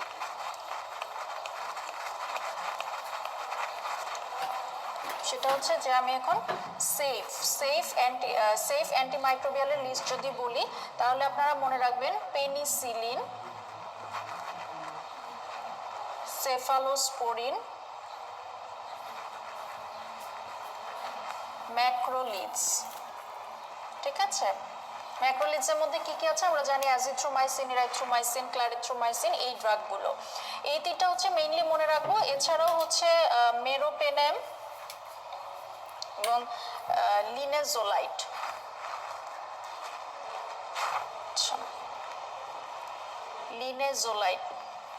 তাহলে এই পাঁচটা আমরা মনে রাখবো হচ্ছে সেফ। তাহলে কন্ট্রাইন্ডিকেশনের জন্য সেফ মাই ফিটাস ভেরি ভেরি ইম্পর্টেন্ট। আর সেফের মধ্যে হচ্ছে আমার এগুলো মোটামুটি মানে পেনিসিলিন, সেফালোস্পোরিন, ম্যাক্রোলিডস দুটাই আসতে পারে, কন্ট্রাইন্ডিকেশন বা ইন্ডিকেশন দুটা দিয়ে কোশ্চেন হতে পারে। আচ্ছা, এখন আপনারা এই 12 নম্বর পেজের উপরে যে কন্ট্রাইন্ডিকেটেড দিয়ে প্রথম যে পোর্শনটা, এই জিনিসটা একটু হচ্ছে রিডিং দিবেন যে ক্লোরামফেনিকলে আমরা জানি গ্রে বেবি সিনড্রোম করে, এটার মধ্যে তিনটা ফিচার আছে, দুইটা সি দিয়ে হচ্ছে সায়ানোসিস, কোলাপস এবং হাইপোটেনশন। তারপর হচ্ছে কুইনোলোনসে আর্থ্রোপ্যাথি করে, সালফোনামাইডে হিমোলাইসিস করে, টেট্রাসাইক্লিনে আমরা জানি যে ফিটাল এনামেল ডিসপ্লাসিয়া করে, হ্যাঁ, তো এই জিনিসগুলো আমরা অ্যান্টিমাইক্রোবিয়ালে আরও ডিটেলসে পড়বো, এখানে জাস্ট একবার একটু রিডিং দিয়ে ধারণা নিয়ে রাখা। আচ্ছা, এবার চলে আসেন পেজ নাম্বার 13। এখানে ড্রাগস কজিং টেরাটোজেনেসিসে আমাদের হচ্ছে একটু তিনটা ড্রাগ একটু হাইলাইট করেন। থ্যালিডোমাইড প্রথমেই আছে, এটা হচ্ছে phocomelia congenital heart disease and stenosis করে, এবং একটু মাঝখানের দিকে দেখেন টেট্রাসাইক্লিন আর সোডিয়াম ভ্যালপ্রয়েড, এই দুটাকে একটু হাইলাইট করেন যে ডেন্টাল এনামেল হাইপোপ্লাসিয়া বা ডিসকালারেশন করে হচ্ছে টেট্রাসাইক্লিন, অ্যান্ড সোডিয়াম ভ্যালপ্রয়েড হচ্ছে নিউরাল টিউব ডিফেক্ট বা স্পাইনা বাইফিডা করে থাকে। এগুলো একটু প্রিভিয়াসলি এসেছে রাখেন। আচ্ছা, এরপরে হচ্ছে চলে আসেন একদম নিচে যে ল্যাকটেশন অ্যান্ড ড্রাগস, মানে ল্যাকটেশনের সাথে ড্রাগে এখন কোনগুলো সেফ আনসেফ বা ল্যাকটেশন কোনটাকে সাপ্রেস করে, যে ল্যাকটেশন ইজ সাপ্রেসড বাই, মানে কি কি ড্রাগ দিয়ে আমরা ল্যাকটেশনটাকে সাপ্রেস করতে পারি। আচ্ছা, এই ল্যাকটেশন ইজ সাপ্রেসড বাই এর ক্ষেত্রে আমরা মনে রাখবো যে দুইটা ওভারিয়ান হরমোন, দুইটা ডায়ুরেটিক্স, আর আরেকটা হচ্ছে প্রোল্যাকটিন ইনহিবিটর। আমরা জানি প্রোল্যাকটিন হচ্ছে ল্যাকটেশনের জন্য আমাদের নেসেসারি হরমোন, তাহলে প্রোল্যাকটিনকে যদি আমি ইনহিবিট করে দিই তাহলে ল্যাকটেশনটা সাপ্রেসড হবে, এবং এটাই আমরা ক্লিনিক্যালি ইউজ করে থাকি ইউজুয়ালি ব্রোমোক্রিপটিন, যেটা হচ্ছে ডোপামিন অ্যানালগ, এটা হচ্ছে ল্যাকটেশন সাপ্রেস করে। এছাড়া আমি যে বললাম দুইটা ওভারিয়ান হরমোন ইস্ট্রোজেন প্রজেস্টেরন এবং দুইটা diuretics, loop diuretics and thiazide diuretics. তাহলে লুপ ডায়ুরেটিক্স এখানে ফ্রুসেমাইড দেবো, ফ্রুসেমাইডটা হচ্ছে একটা লুপ ডায়ুরেটিক্স। ওকে, তাহলে 5টা ড্রাগ আমরা মনে রাখবো যে এগুলো হচ্ছে ল্যাকটেশনকে সাপ্রেস। ওকে, তারপরে চলে আসেন হচ্ছে পেজ নাম্বার 14। এখানে drugs safe in breast feeding, এটাও হচ্ছে আমরা মোটামুটি ওই একটু প্রেগনেন্সির সাথে মিলাই পড়বো। তারপরেও একটু আপনারা যেটা দেখবেন যে অ্যান্টি কনভালসেন্ট, হ্যাঁ অ্যান্টি কনভালসেন্ট, তারপর হচ্ছে অ্যান্টি হাইপারটেনসিভ, এই জিনিসগুলো একটু বেশি দেখবেন। অ্যান্টি কনভালসেন্টের জন্য পাশে লিখে রাখতে পারেন পিএসসি, হ্যাঁ পিএসসি মানে হচ্ছে ফিনাইটোয়েন সোডিয়াম ভ্যালপ্রয়েড এবং কার্বামাজিপাইন।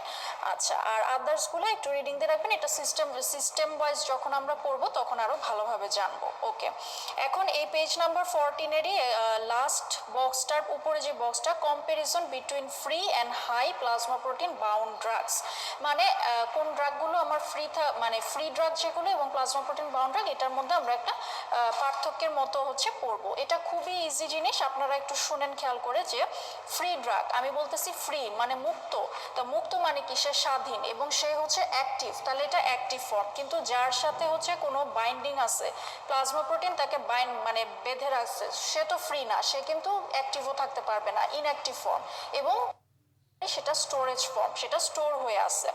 আচ্ছা, এখন ফ্রি ড্রাগের ক্ষেত্রে মনে রাখবেন যে সবকিছু মানে এখানে ধুমধাম হবে। কি রকম ধুমধাম, যে সে তো অ্যাক্টিভ, সে ফ্রি, সে কাউকে মানে না, কাউকে গোনে না, তাহলে সে কি করবে, তার হচ্ছে সে বেশি বেশি বায়ো ট্রান্সফরমেশন, মানে তার সব কিছু দ্রুত হয়ে যাবে, সে তো অ্যাক্টিভ, তার বায়ো ট্রান্সফরমেশন বেশি হবে।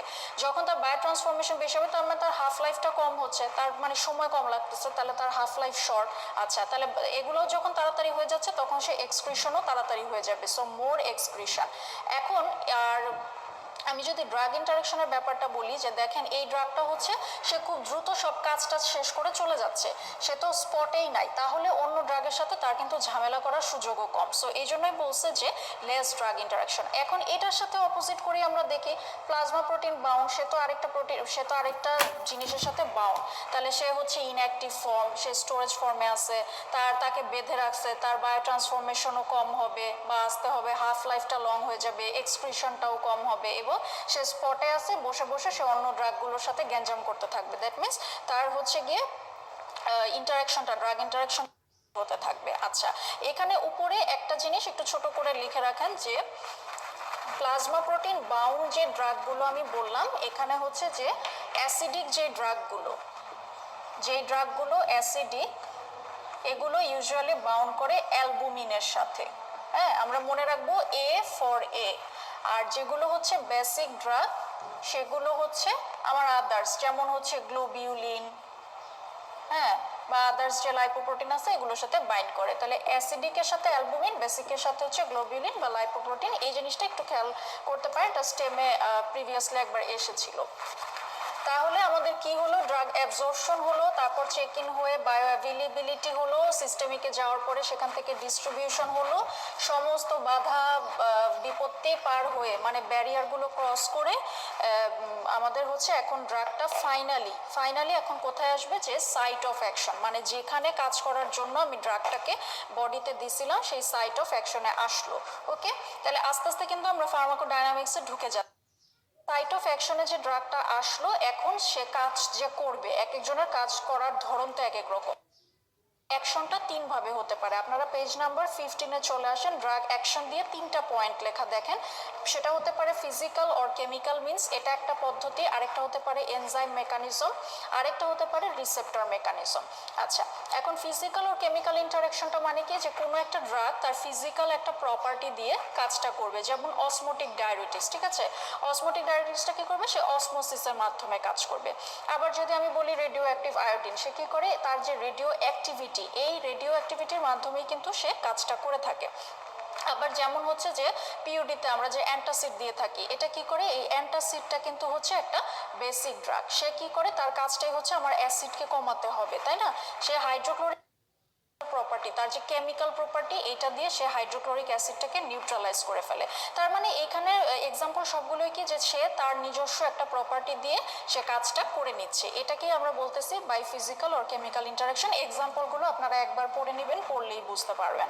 আচ্ছা, আর এনজাইম মেকানিজমটা কি, এটা হচ্ছে এনজাইম স্টিমুলেশন করে কাজ করতে পারে, আবার এনজাইম ইনহিবিশন দিয়েও কাজ করতে পারে, এটা আমরা ডিটেলসের সামনে আসতেছি, খুবই ইম্পর্টেন্ট একটা জায়গা।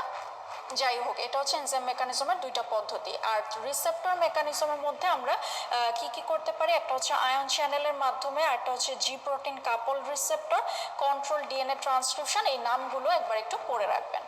ওকে, এখন হচ্ছে এখানে আপনারা একটু মাঝখানে দেখেন রিসেপ্টর ক্লাসিফিকেশনে বেসড অন লোকেশন, এটার এক্সাম্পলগুলো একটু পড়তে হবে। এটা আমরা জানি এমবিবিএস এ একদম এটা ফার্স্টে পড়ানো হয়, যে থাইরয়েডটা হচ্ছে আমাদের নিউক্লিয়াসের রিসেপ্টর থাকে, এবং সাইটোপ্লাজমে হচ্ছে স্টেরয়েড, এবং মেমব্রেন রিসেপ্টরের এক্সাম্পল হচ্ছে আমাদের যে অটোনমিক রিসেপ্টরগুলো আছে, আলফা বিটা কোলিনার্জিক, এই জিনিসটা একটু মনে রাখতে হবে।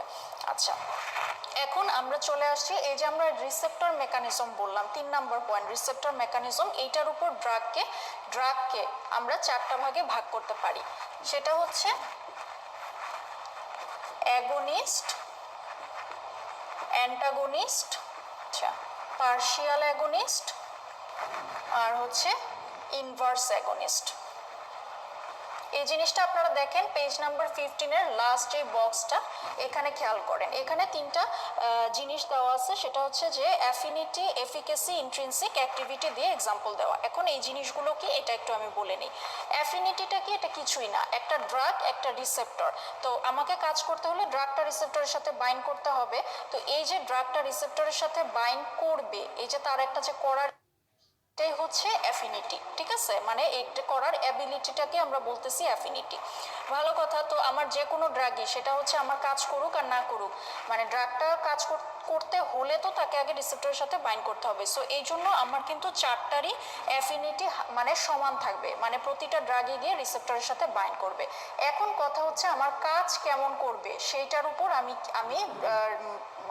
বলবো যে আমার ড্রাগটা কোন ক্লাসিফিকেশনে যাচ্ছে, সেটাই হচ্ছে আমার এফিকেসি। তার মানে এফিকেসিটা কি, আমার তো হচ্ছে ড্রাগ রিসেপ্টরের সাথে বাইন্ড করলো, এখন বাইন্ড করে বসে থাকলে তো হবে না, সে কতটুকু কাজ করতে পারলো, সে রেসপন্সটা কেমন দিতে পারলো, এই জিনিসটাকে আমরা বলতেছি এফিকেসি, ঠিক আছে। আচ্ছা, আর ইন্ট্রিনসিক অ্যাক্টিভিটিটা হচ্ছে আমরা এফিকেসিটাকে একটু ম্যাথমেটিক্যালি প্রকাশ করতেছি। এখন দেখেন যে অ্যাগোনিস্টের ক্ষেত্রে আমি সবগুলোতেই বললাম যে অ্যাফিনিটি আমার সেম। অ্যাগোনিস্টের ক্ষেত্রে মানে কি, ওই ড্রাগ রিসেপ্টরের সাথে যখন বাইন্ড করলো, সে হচ্ছে একদম ভালো রেসপন্স দিল, সেটাকে আমরা হচ্ছে এফিকেসি আমরা বলতেছি, যে তার হচ্ছে মানে আমি যদি এফিকেসির কথা বলে থাকি, সেক্ষেত্রে আমি প্লাস বা নীল বা হচ্ছে কেমন কম সেটাকে বলতেছি।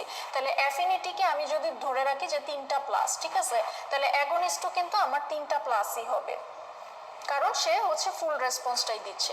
অ্যান্টাগনিস্টটা হচ্ছে গিয়ে সে ড্রাগ রিসেপ্টরের সাথে বাইন্ড করতেছে কিন্তু কোনোই কাজ করতেছে না, তাহলে কোনোই কাজ করতেছে না মানে এটাকে আমরা বলতেছি নীল, ঠিক আছে।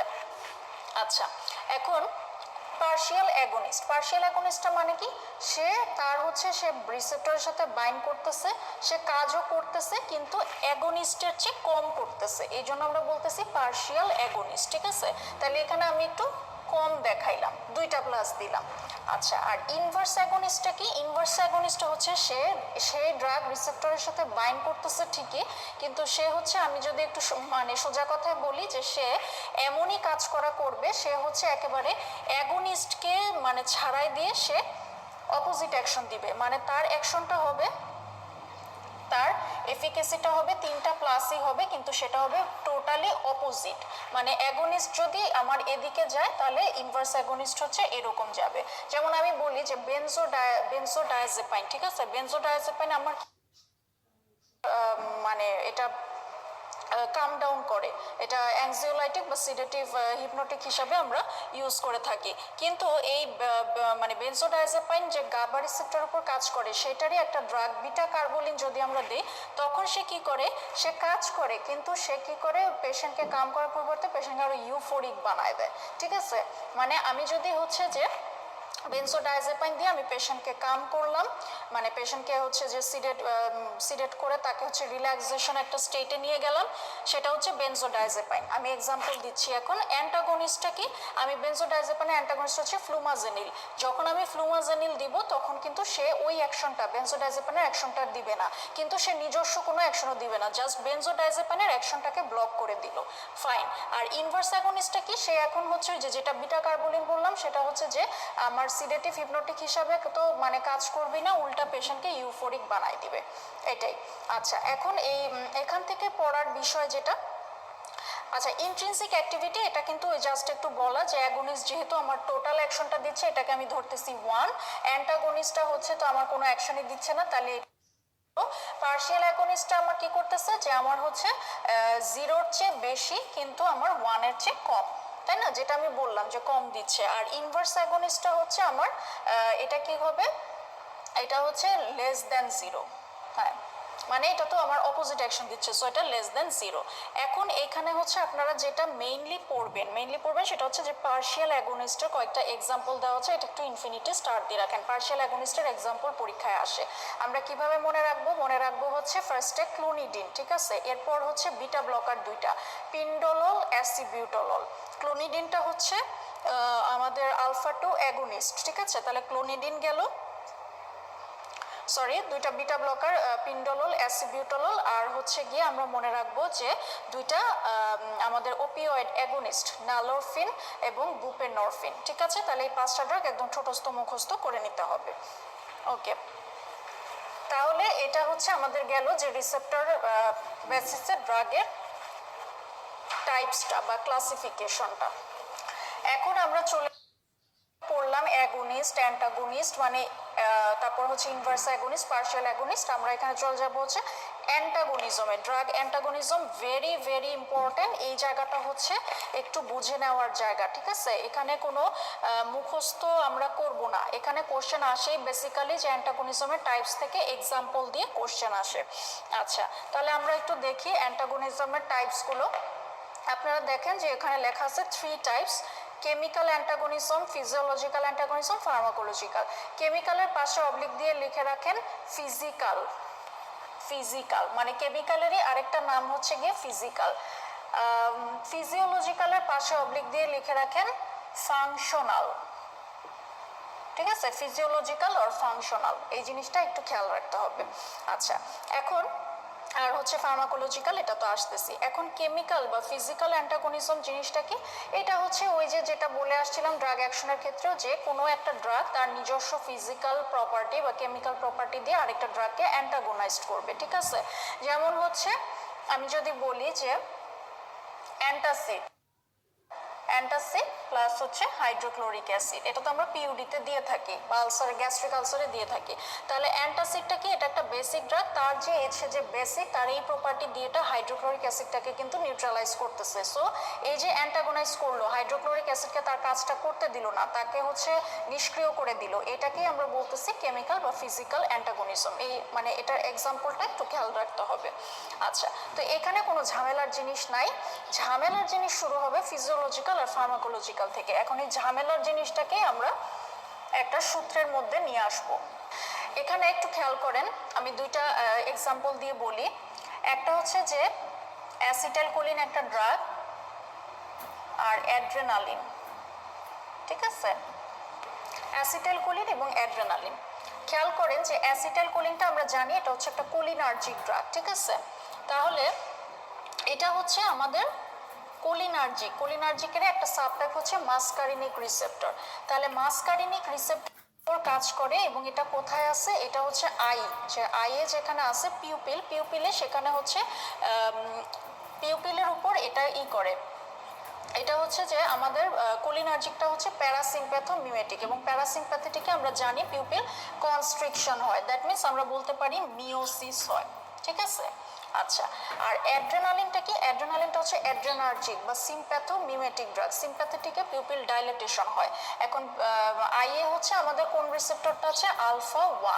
আলফা ওয়ানে যে পিউপিলের উপর সে কি করে? পিউপিল ডাইলেটেশন করে বা মাইড্রিয়াসিস করে, ঠিক আছে?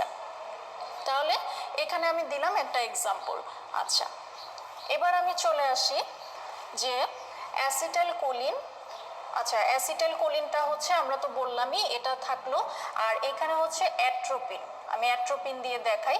অ্যাট্রোপিনটা কি ড্রাগ? এটা হচ্ছে আমার অ্যান্টি মাস্কারিনিক বা অ্যান্টি কোলিনার্জিক। আমি ব্রড সেন্সে বললে অ্যান্টি কোলিনার্জিক বা স্পেসিফিক হচ্ছে অ্যান্টি মাস্কারিনিক। তাহলে মাস্কারিনিক রিসেপ্টরের উপর এখন সে কি করবে? যেহেতু মাস্কারিনিক হচ্ছিল সেটাকে অ্যান্টি মাস্কারিনিক মানে মাস্কারিনিককে আমি ব্লক করে দিচ্ছি, তাহলে এখন সে কি করবে? মাইড্রিয়াসিস করবে। আমরা জানি অ্যাট্রোপিন হচ্ছে মাইড্রিয়াসিস করে, সেটা করে হচ্ছে এইভাবে। আচ্ছা, এখন খেয়াল করেন এই যে আমি অ্যাসিটাইলকোলিন বললাম, ঠিক আছে, এবং তিনটাই কিন্তু আমি আই অ্যাকশনের উপর দেখাইলাম। এখন আমি প্রথমে এই দুইটা নিয়ে বলি। হ্যাঁ, আমাদের কোশ্চেনটা তো থাকে দুইটা ড্রাগ কম্পেয়ার করি। তাহলে এই দুইটা ড্রাগ নিয়ে আমি বলি যে দেখেন ফিজিওলজিক্যাল যে ইফেক্টটা বা আলটিমেট যে রেসপন্সটা, এটা কিন্তু আমি অ্যাসিটাইলকোলিনের সাথে প্রথমে অ্যাড্রেনালিনকে কম্পেয়ার করতেছি আর তারপর অ্যাট্রোপিনকে করতেছি। তাহলে এখানে কিন্তু দুইটার সাথেই ফিজিওলজিক্যাল যে ইফেক্টটা দুইটার ডিফারেন্স হয়েছে। অ্যাসিটাইলকোলিনে এখানে মিওসিস হচ্ছে, অ্যাড্রেনালিনের সাথে বললে ওর মাইড্রিয়াসিস, অ্যাট্রোপিনের সাথেও মাইড্রিয়াসিস। তাহলে এটা আমার কোনো ডিফারেন্সিয়েটিং পয়েন্ট না। এখন আমি যেটা খেয়াল করব যে আমার কোন রিসেপ্টরের উপর কাজ করতেছে, ঠিক আছে? আমি তাহলে কি খেয়াল করব? যে এটার সাথে আমার রিসেপ্টরটা সেম কিনা। তাহলে অ্যাড্রেনালিন এটা কিন্তু হচ্ছে আমার আলফা ওয়ানের উপর কাজ করতেছে। এই কাজ করতেছিল মাস্কারিনিক, এ হচ্ছে আলফা। আমার কি দুইটা রিসেপ্টর ডিফারেন্ট হলো না? আচ্ছা, তাহলে দুইটা ডিফারেন্ট রিসেপ্টর। আমরা আগে ডিফারেন্সিয়েটিং পয়েন্টগুলো বের করতেছি। ওকে, এবার অ্যাসিটাইলকোলিনের সাথে অ্যাট্রোপিন দেখি। অ্যাসিটাইলকোলিন হচ্ছে মাস্কারিনিক, অ্যাট্রোপিনও কিন্তু মাস্কারিনিকের উপর করছে, তার মানে সেম রিসেপ্টর। এখানে আমরা বলবো দুইটা সেম রিসেপ্টর। আচ্ছা, গেল। এখন হচ্ছে আমরা দেখব যে রিসেপ্টরের হচ্ছে ড্রাগটা কি অ্যাগোনিস্ট নাকি অ্যান্টাগোনিস্ট। তাহলে মাস্কারিনিকের জন্য অ্যাসিটাইলকোলিন আমার অ্যাগোনিস্ট। ওকে, আলফা ওয়ানের জন্য কি অ্যাড্রেনালিন কিন্তু অ্যাগোনিস্ট, আর এখানে কিন্তু অ্যাট্রোপিনটা কি অ্যান্টি মাস্কারিনিক মানে মাস্কারিনিকের অ্যান্টাগোনিস্ট। তাহলে দেখেন এই জায়গাটার ক্ষেত্রে কিন্তু অ্যাসিটাইলকোলিন এবং অ্যাড্রেনালিন যে মানে দুইজনে কিন্তু তার নিজস্ব রিসেপ্টরের অ্যাগোনিস্ট, ঠিক আছে? তার মানে আমার দুইটা ড্রাগই হচ্ছে অ্যাগোনিস্ট। কিন্তু এখন আমি যদি এটার সাথে এটা বলি যে অ্যাসিটাইলকোলিন হচ্ছে M1 এর অ্যাগোনিস্ট, অ্যাট্রোপিন হচ্ছে M1 এর অ্যান্টাগোনিস্ট, তার মানে একটা অ্যাগোনিস্ট হবে এবং আরেকটা অ্যান্টাগোনিস্ট হবে। আচ্ছা, এই যে আমি পয়েন্টগুলো বললাম, এই জিনিসটাই হচ্ছে আমার ফিজিওলজিক্যাল। এই ক্রাইটেরিয়াগুলো যখন ফিল আপ করবে সেটাই হচ্ছে ফিজিওলজিক্যাল, আর যখন এই ক্রাইটেরিয়াটা ফিল আপ করবে সেটাই হচ্ছে আমাদের ফার্মাকোলজিক্যাল, ঠিক আছে? এটা কিন্তু খুবই ইম্পর্টেন্ট একটা জায়গা, এইটা দিয়েই আপনাকে কিন্তু এটা কোশ্চেনগুলো সলভ করতে হবে। কখনোই অ্যান্টাগনিজমের এক্সাম্পল মুখস্থ করবেন না, কারণ কোথা থেকে কোন ড্রাগ এনে দিবে এটা মুখস্থ করে পারা পসিবল না। আপনি শুধু এই দুইটা জিনিস মাথায় রাখবেন। এটা কোশ্চেন আসতে পারে এভাবে যে drugs compete on same receptor দিয়ে প্রতিটা স্টেমে দুইটা ড্রাগ থাকবে, সেটা দিলে তো খুবই ভালো। আপনি জাস্ট হচ্ছে মিলাবেন যে এই ড্রাগ এই রিসেপ্টর উপর কাজ করে, সেম হলে আমরা বলবো হচ্ছে ফার্মাকোলজিক্যাল, আর যদি ডিফারেন্ট হয় তাহলে আমরা বলবো ফিজিওলজিক্যাল। আরেকভাবে যেটা আসতে পারে যে এক্সাম্পলস অফ ফিজিওলজিক্যাল অ্যান্টাগনিজম বা শোয়িং ফার্মাকোলজিক্যাল অ্যান্টাগনিজম, সেই ক্ষেত্রে আপনাকে একটু হচ্ছে শুরু থেকে চিন্তা করতে হবে যে ফিজিওলজিক্যাল বলছে তার মানে আমার ক্রাইটেরিয়া হচ্ছে দুইটা ড্রাগই অ্যাগনিস্ট হবে এবং দুইটা আলাদা রিসেপ্টর করে তারপর মিলাই করতে হবে। সো এই জন্য এই জিনিসটা কিন্তু কনসেপ্টটা ক্লিয়ার রাখতে হবে। Example is very very very important. আচ্ছা, এবার চলে আসেন হচ্ছে তাহলে ফিজিওলজিক্যাল আমি ক্রাইটেরিয়া এবং এক্সাম্পল শেষ করে ফেললাম। এখন এই যে ফার্মাকোলজিক্যালের মধ্যে আপনারা একটু দেখেন যে ফার্মাকোডাইনামিক, যেটা ফার্মাকোডাইনামিকটাকে আমরা হচ্ছে দুইটা ভাগে ভাগ করছি। মেইন কনসেপ্ট কিন্তু আমার এটাই যে দুইটা সেম রিসেপ্টর হবে এবং একটা অ্যাগনিস্ট হবে একটা অ্যান্টাগনিস্ট হবে। সেম রিসেপ্টর মানেই তো সেখানে তো দুইটা অ্যাগনিস্ট কম্পিট করবে না, সেখানে একটা অ্যাগনিস্ট এবং মানে কেউ চাবে রিসেপ্টরের কাজটা দিতে, কেউ চাবে সেটাকে ব্লক করে দিতে। আচ্ছা, এখন এই ফার্মাকোলজিক্যালটাকে যে আমরা ভাগ করছি সেটা আমরা একটু দেখব। ফার্মাকোডাইনামিক যেটা, হ্যাঁ ফার্মাকোডাইনামিক, এটাকে আমরা ভাগ করছি হচ্ছে কম্পিটিটিভ অ্যান্ড নন কম্পিটিটিভ। আচ্ছা, এই কম্পিটিটিভকে আবার ভাগ করছি রিভার্সিবল এবং ইরিভার্সিবল। আগে কম্পিটিটিভ আর নন কম্পিটিটিভটা বলি নি। কম্পিটিটিভটা হচ্ছে গিয়ে যে একটা আরেকটার সাথে যে কম্পিটিশন করবে, ঠিক আছে। তো অবশ্যই অ্যান্টাগনিজম মানেই তো এখানে কম্পিটিশন হবে, যে কে কাকে হচ্ছে কমব্যাট করতে পারবে এটার উপর কম্পিটিশন। এখন সেটা কি আমার রিভার্সিবল হবে নাকি ইরিভার্সিবল হবে সেটার উপর জিনিসটা। আর নন কম্পিটিটিভ অ্যান্টাগনিজমটা হচ্ছে যে এটা একটা রিসেপ্টরের দুইটা সাইটের উপর হচ্ছে আমার করবে। যেমন হচ্ছে আমি যদি বলি যে এটা একটা রিসেপ্টর, এখানে একটা ড্রাগ আমার এই জায়গায় বাইন্ড করতেছে আর একটা ড্রাগ হচ্ছে আমার এই জায়গায় বাইন্ড করতেছে। এখন শুরুতেই যে ড্রাগটা বাইন্ড করেছিল সেটাকে আমরা বলবো হচ্ছে অ্যাক্টিভ সাইট, হ্যাঁ। আর যে অংশটা আমার খালি ছিল, পরে একটা ড্রাগ এসে সেখানে ঝামেলা করা শুরু করছে বা কম্পিটিশন করা শুরু করছে, সেটাকে আমরা বলবো অ্যালোস্টেরিক সাইট। আচ্ছা, অ্যাক্টিভ সাইট আর অ্যালোস্টেরিক সাইট। এটার এক্সাম্পলগুলো একটু দেখেন, যেমন ওপিসি আর কোলিনেস্টারেস। এটা আমরা জানি যে ওপিসি কিন্তু কোলিনেস্টারেস মানে এটা কি করে, কোলিনেস্টারেসটাকে আমাদের মানে যেটা হচ্ছে যে অর্গানোফসফরাস কম্পাউন্ড, এটা কোলিনেস্টারেস এনজাইমটাকে কিন্তু ইনহিবিট করে এবং এমনভাবে ইনহিবিট করে যে সেটা কিন্তু আমরা যে অ্যান্টি মাস্কারিনিক যে ড্রাগটা দিই এটা কিন্তু জাস্ট সিনড্রোমটাকে কমব্যাট করার জন্য দিই, কিন্তু আলটিমেটলি আমাদের কিন্তু প্র্যালিডক্সাইম দিতে হয় যাতে কোলিনেস্টারেজ রিজেনারেশন হয়। কারণ কোলিনেস্টারেজের সাথে সে এমনভাবে বাইন্ড করে ফেলে ওটা কিন্তু আর আমরা রিভার্স করতে পারি না। তাহলে এক্সাম্পল দুইটা একটু খুব ভালো করে পড়বেন। আচ্ছা, এখন কম্পিটিটিভের রিভার্সিবল আর ইরিভার্সিবলের ব্যাপারটায় চলে আসি। এটা আমরা একটু এক্সাম্পল দিয়ে দেখব। সেটা হচ্ছে যে সাপোজ আমি এখানে একটু গ্রাফিক্যাল রিপ্রেজেন্টেশন যদি দেই, যে এক্স অ্যাক্সিস বরাবর আমি হচ্ছে ড্রাগের ডোজ দিলাম, ঠিক আছে, এটা আমরা লগ ফর্মে প্রকাশ করি, এবং ওয়াই অ্যাক্সিস বরাবর হচ্ছে আমি ড্রাগের রেসপন্স দেখলাম। আচ্ছা, এখন আমি দুইটা ড্রাগ নেব, একটা হচ্ছে সালবিউটামল আর একটা হচ্ছে প্রোপ্রানল। সালবিউটামল হচ্ছে বিটা অ্যাগনিস্ট এবং প্রোপ্রানলটা হচ্ছে বিটা ব্লকার। আচ্ছা, তাহলে সাপোজ আমি হচ্ছে সালবিউটামল, হ্যাঁ সালবিউটামল এস দিয়ে আমি বললাম, এটা আমি দিলাম হচ্ছে 2 মিলিগ্রাম। আমাদের সাপোজ রেসপন্সটা আসছে হচ্ছে এরকম, ফাইন। এখন প্রোপ্রানল তো সে হচ্ছে এটার উপর কাজ করতে আসবে, ঝামেলা পাকানোর জন্য আসছে। তাহলে আমি ধরলাম যে প্রোপ্রানল আমি দিলাম 4 মিলিগ্রাম। এটা জাস্ট এক্সাম্পল দিয়ে আমি বলতেছি যে আমি একটু ডোজ বাড়াই দিয়ে, মানে সে একটু হচ্ছে ওর যদি 2 জন সৈন্য ছিল, এখন সে কি করছে, সে 4 জন সৈন্য নিয়ে আসছে। সে কি করবে, এনে রেসপন্সটাকে এরকম করে দিল, মানে একে কিন্তু হচ্ছে ব্লান্ট করে দিল, ঠিক আছে। এখন সালবিউটামল কি বসে থাকবে, সেও তো এখন হচ্ছে চেষ্টা করবে যে প্রোপ্রানলের সাথে জিততে, তো সে আরেকটু বাড়াই দিল। এখন সালবিউটামল আমি দিলাম 6 মিলিগ্রাম।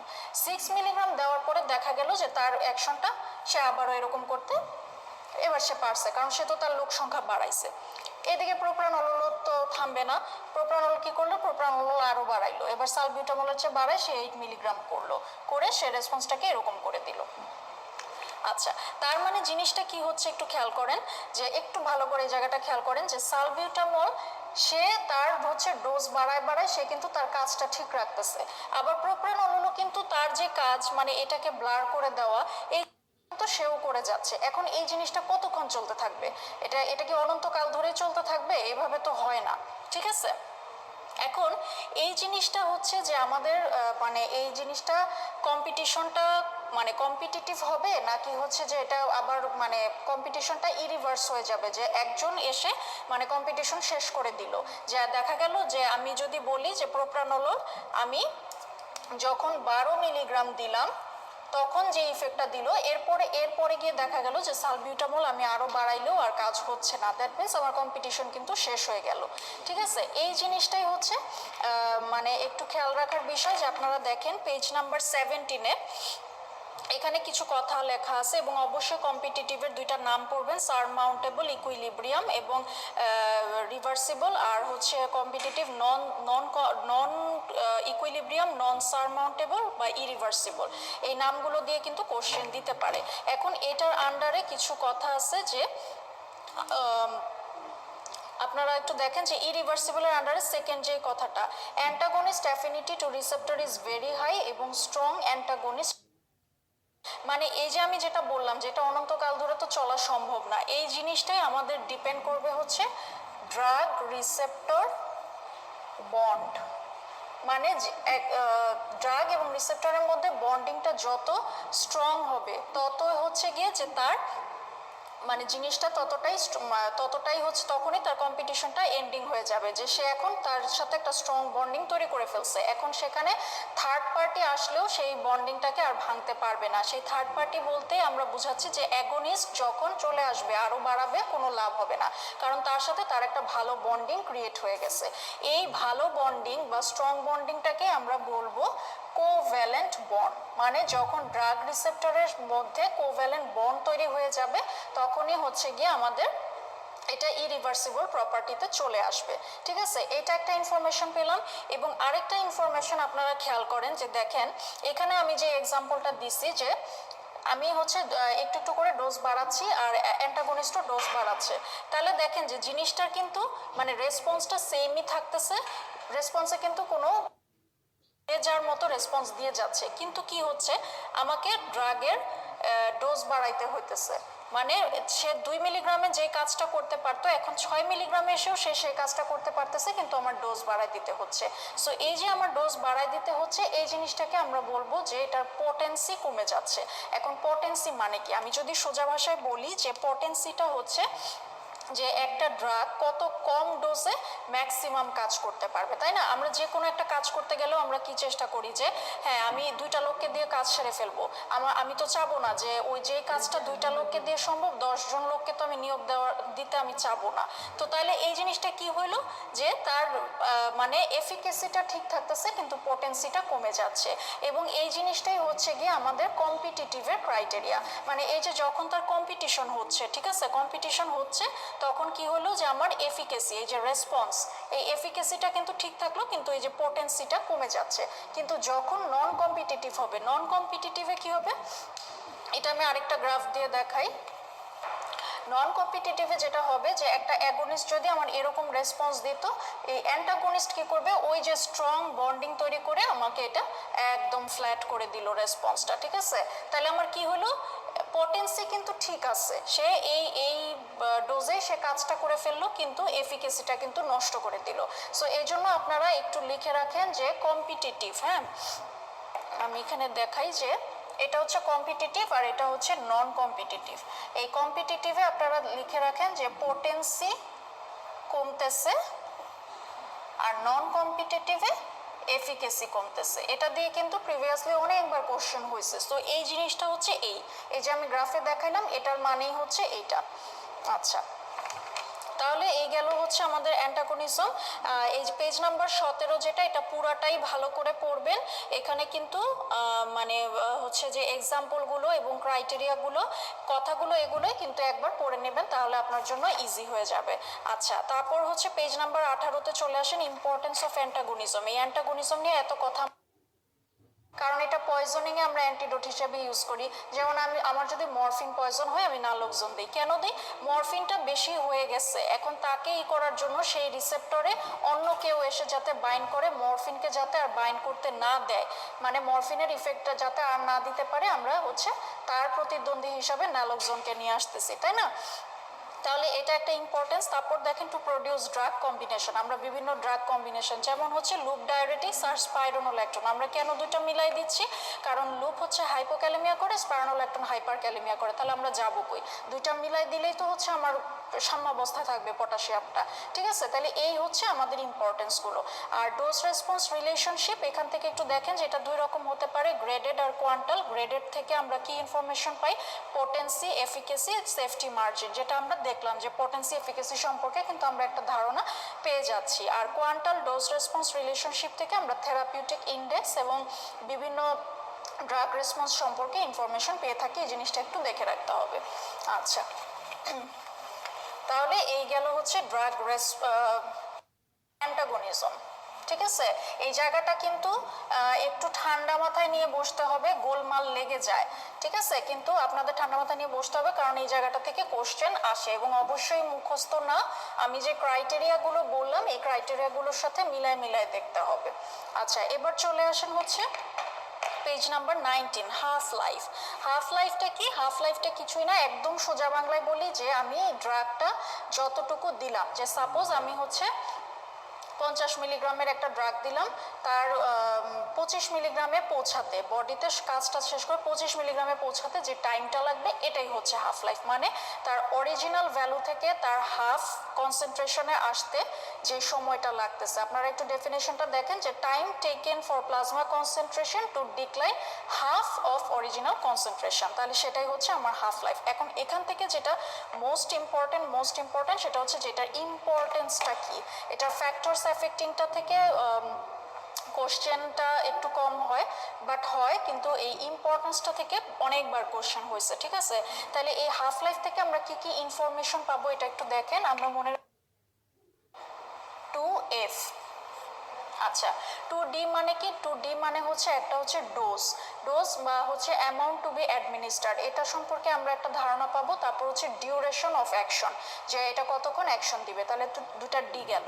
তারপর হচ্ছে দুইটা এফ মানে হচ্ছে ফ্রিকোয়েন্সি অফ অ্যাডমিনিস্ট্রেশন, আমি কতক্ষণ পর পর দিব, এটাও আমি হাফ লাইফ থেকে পাবো। আর এটা হচ্ছে যে ফর্মুলেশন, হ্যাঁ আপনারা দেখেন লাস্ট আছে ফর্মুলেশন অফ ডোজেস শিডিউল, তাহলে দুইটা ডি গেল, দুইটা এফ গেল। এছাড়া হচ্ছে দুইটা পয়েন্ট একটু মনে রাখতে হবে যে ম্যানেজমেন্ট অফ ড্রাগ ওভারডোজ এটা, এবং to determine time to achieve steady state concentration. আচ্ছা, এই স্টেডি স্টেট কনসেন্ট্রেশন পৌঁছাতে কিরকম টাইম লাগবে এটাও কিন্তু আমরা হাফ লাইফ থেকে বের করতে পারি।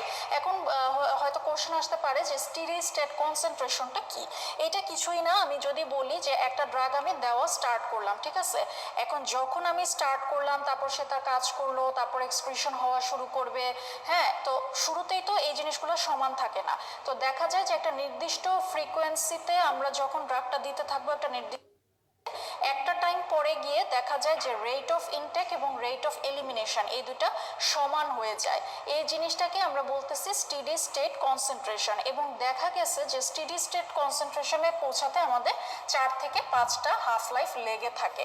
এখন এটা কিভাবে আসে, এটা আমরা হচ্ছে যখন এলিমিনেশনটা করবো ওখানে আমরা আরো ডিটেলসে দেখবো। এখন মানে জাস্ট এটুকু মনে রাখেন যে হাফ লাইফ থেকে আমরা স্টেডি স্টেট কনসেন্ট্রেশনে যে টাইমটা, ওই টাইমটাও ডিটারমাইন করতে পারি। ওকে, এটা very very important. Factors affecting plasma half life, এইগুলো হচ্ছে একটু রিডিং দিয়ে নেবেন, এটা খুব সহজ কথা। প্লাজমা প্রোটিন বাইন্ডিং থাকলে হাফ লাইফ তার বাড়বে, তারপর ডিফিউশন ইনটু দ্য টিস্যু, এখানেও হাফ লাইফ বাড়বে, মানে এই জিনিসগুলো কোন ফ্যাক্টরের উপর ডিপেন্ড করে নামগুলো একটু পড়ে নিতে হবে। আচ্ছা, আর নিচে যে বক্সটা শর্ট টি হাফ, এখানে যে ড্রাগসগুলো এগুলা একটু একবার পড়ে নেবেন, 2 স্টার দিয়ে রাখেন। এবং আমি যদি কয়েকটা একটু বলে দিই, যেমন সেই একই কথা যে আমি যেই ড্রাগগুলো যেমন প্রথমে দেখেন যে ওটিতে ইউজ করে থাকি যে লিডোকেইন, হ্যাঁ, তারপর হচ্ছে যে টিউবোকিউরারিন, এটা তো হচ্ছে গ্যাংলিয়ন ব্লকার বা নিউরোমাসকুলার জাংশন ব্লকার, তারপর সাক্সামিথোনিয়াম, ড্রাগগুলো অন্য রুটে দিচ্ছি যে বেনজাইল পেনিসিলিন, ইনসুলিন, হ্যাঁ, এভাবে একটু যতটা পারা যায় একটু দেখে রাখবেন, অনেক সময় কোশ্চেন দিয়ে দেয়। আচ্ছা, এরপর পেজ নাম্বার 20-তে চলে আসেন, how to prolong duration of drug action, very very very important, এখান থেকে অনেকবার কোশ্চেন হয়েছে।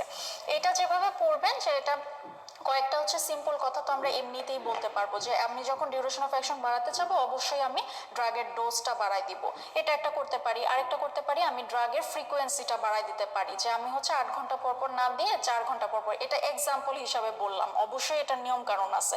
তাহলে আমি ফ্রিকোয়েন্ট অ্যাডমিনিস্ট্রেশন করতে পারি, বা আমি হচ্ছে রুট চেঞ্জ করে দিতে পারি। আমি দেখলাম যে ওরালে দিলে আমার এত ভালো হচ্ছে না, তখন আমি আইভি দিয়ে দিলাম, ঠিক আছে।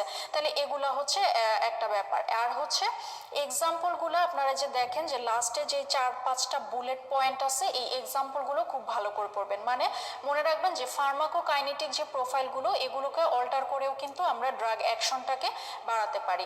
যেমন হচ্ছে এক্সাম্পল এখানে আছে, আমি বলতেছি যে লাইক লিভোডোপার সাথে আমরা কার্ভিডোপা দিই। কেন দিই?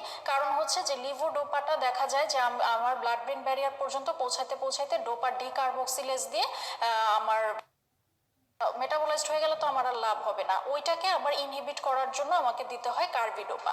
তাহলে আমি এখানে কোন জায়গাটাকে অল্টার করলাম? আমি কি করলাম? মেটাবলিজমটাকে কিন্তু কমাই দিলাম।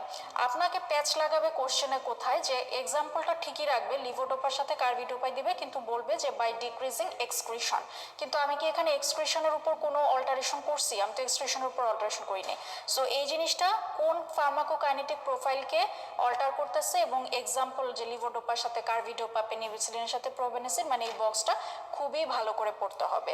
তাহলে আমি লার্জ ডোজ দিতে পারি, ফ্রিকোয়েন্ট অ্যাডমিনিস্ট্রেশন করতে পারি, ফার্মাকোকাইনেটিক প্রোফাইলগুলোকে আমি অল্টার করে দিতে পারি। আচ্ছা, তাহলে এটা ভেরি ভেরি ইম্পর্ট্যান্ট। এরপরের পেজে যেটা আছে অ্যাডভার্স ড্রাগ রিয়াকশন, এই পোর্শনটা আমরা লাস্টে পড়বো। এখন আপনারা চলে আসেন হচ্ছে পেজ নাম্বার 28। এখন কিন্তু আবার আমরা ফার্মাকোকাইনেটিক্সের একটা টপিকসে চলে আসলাম, বায়ো ট্রান্সফরমেশন। মানে ড্রাগ তার অ্যাকশন ট্যাকশন দিচ্ছে, এই করতেছে, এখন হচ্ছে সে প্রস্তুতি নিচ্ছে, সে এখন বডি লিভ করার একটা প্রস্তুতি করতেছে, এটাই হচ্ছে বায়ো ট্রান্সফরমেশন। এটাকে কিন্তু মেটাবলিজমেরই আরেক নাম। এটা যেহেতু হিউম্যান বডিতে হচ্ছে, তাই আমরা বলতেছি বায়ো ট্রান্সফরমেশন।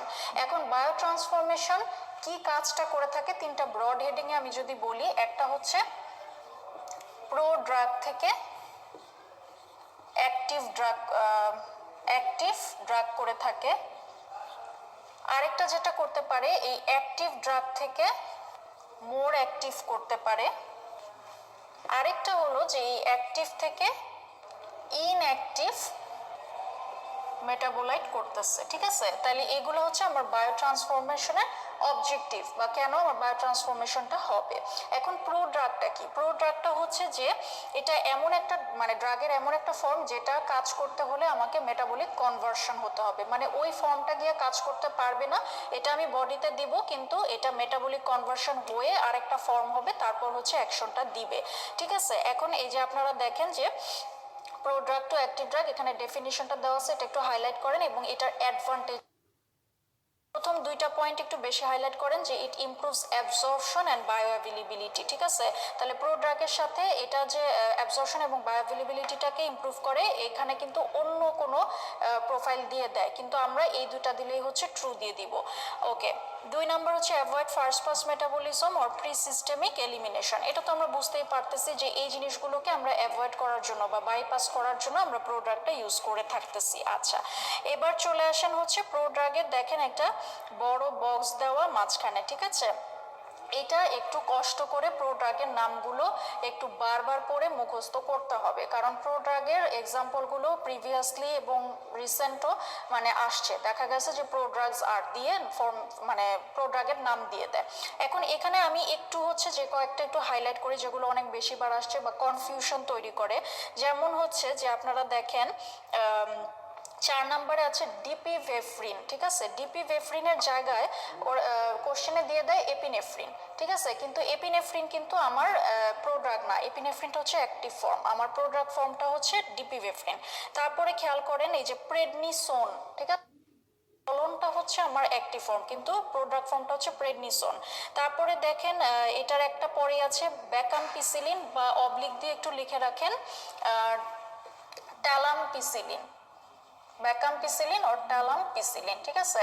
তাহলে দিয়ে দেয় হচ্ছে অ্যাম্পিসিলিন, কিন্তু আমার অ্যাম্পিসিলিনটা কিন্তু অ্যাক্টিভ ফর্ম, প্রোড্রাগের আন্ডারে কিন্তু এটা পড়বে না। ব্যাকাম্পিসিলিন ও টালামপিসিলিনটা হচ্ছে প্রোড্রাগ ফর্ম, ঠিক আছে। তাহলে এই জিনিসগুলো এই প্রোড্রাগে এখানে মোটামুটি 13-14টা নাম আছে। এই নামগুলো একটু বারবার দেখে জিনিসগুলো, কয়েকটা আমরা এমনিতেই জানি, যেমন লিভোডোপা, তারপর আলফা মিথল ডোপা, এগুলা কিন্তু আমরা কয়েকটা কমনলি জানি, বাট বাকিগুলো একটু হচ্ছে বারবার একটু রিভিউ করতে হবে। আচ্ছা, এই গেল প্রোড্রাগের কথা। এখন আমরা চলে আসি বায়োট্রান্সফরমেশনের ফ্যাক্টরের ক্ষেত্রে।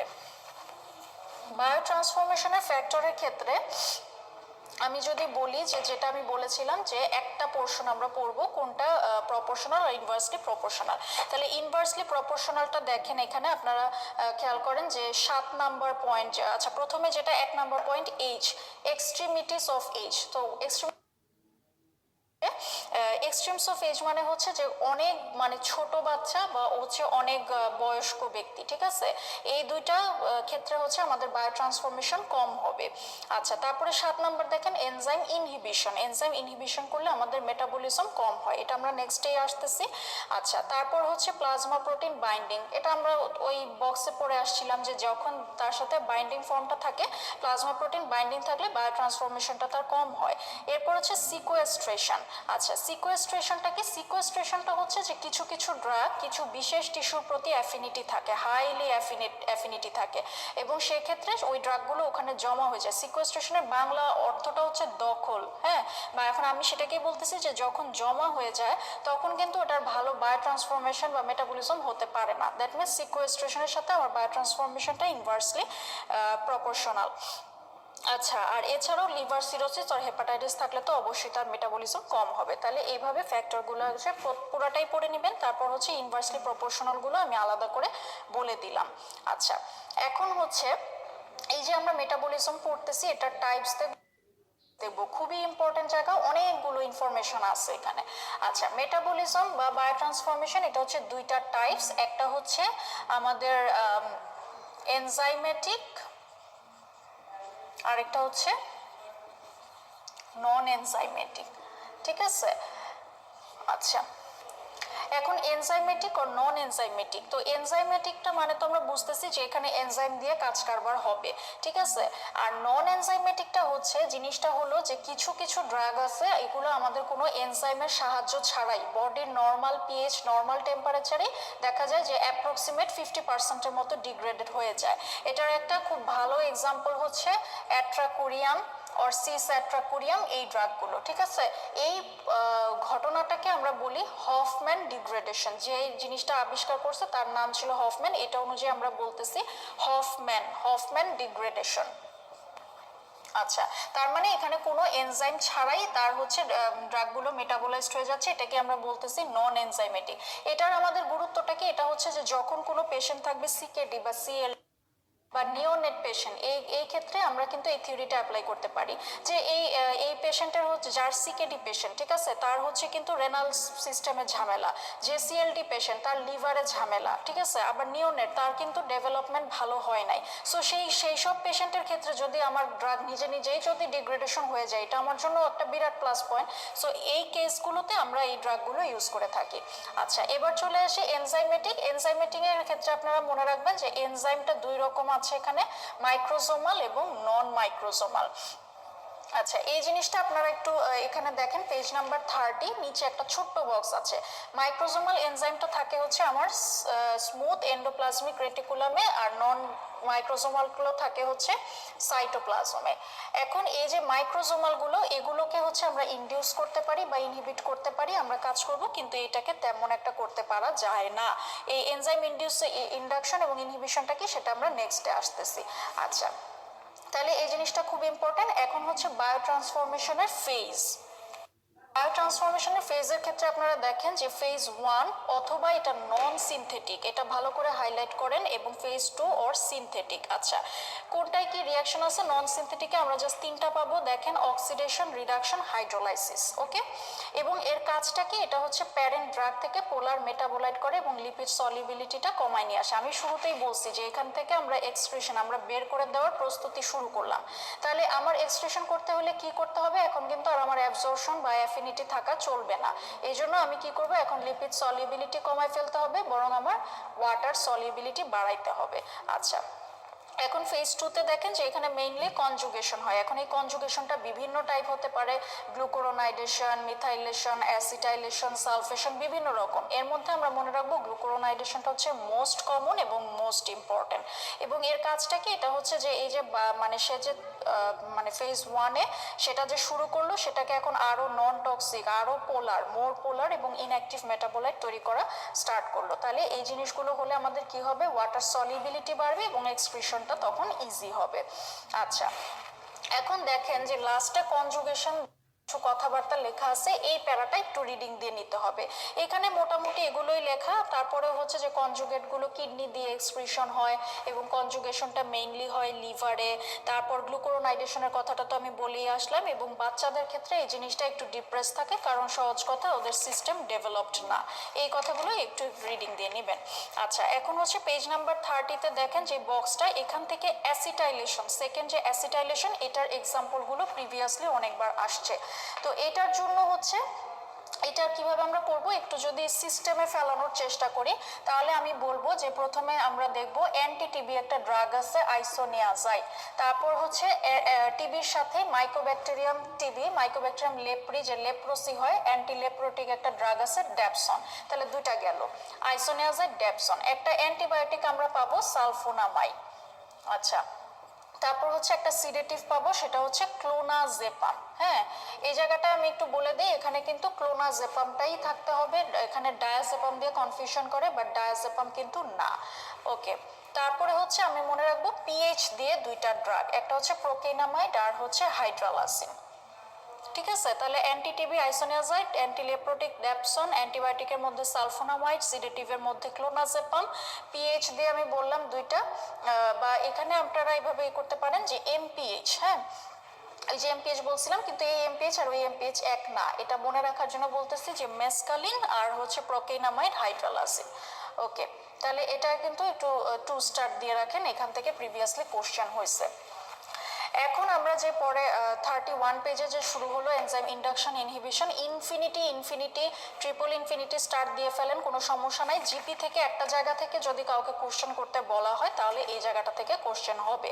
সো এখান থেকে আমাদের কি লাগবে, আমাদের লাগবে হচ্ছে যে ইনডিউসার এবং ইনহিবিটরের এক্সাম্পলগুলো ভেরি ভেরি ইম্পর্টেন্ট, এবং কিছু ক্রাইটেরিয়া যে কোনটাতে আমার মেটাবলিজম কম হচ্ছে, বেশি হচ্ছে, এবং কোনটাতে থেরাপিউটিক ফেলিওর হচ্ছে বা টক্সিসিটি হচ্ছে।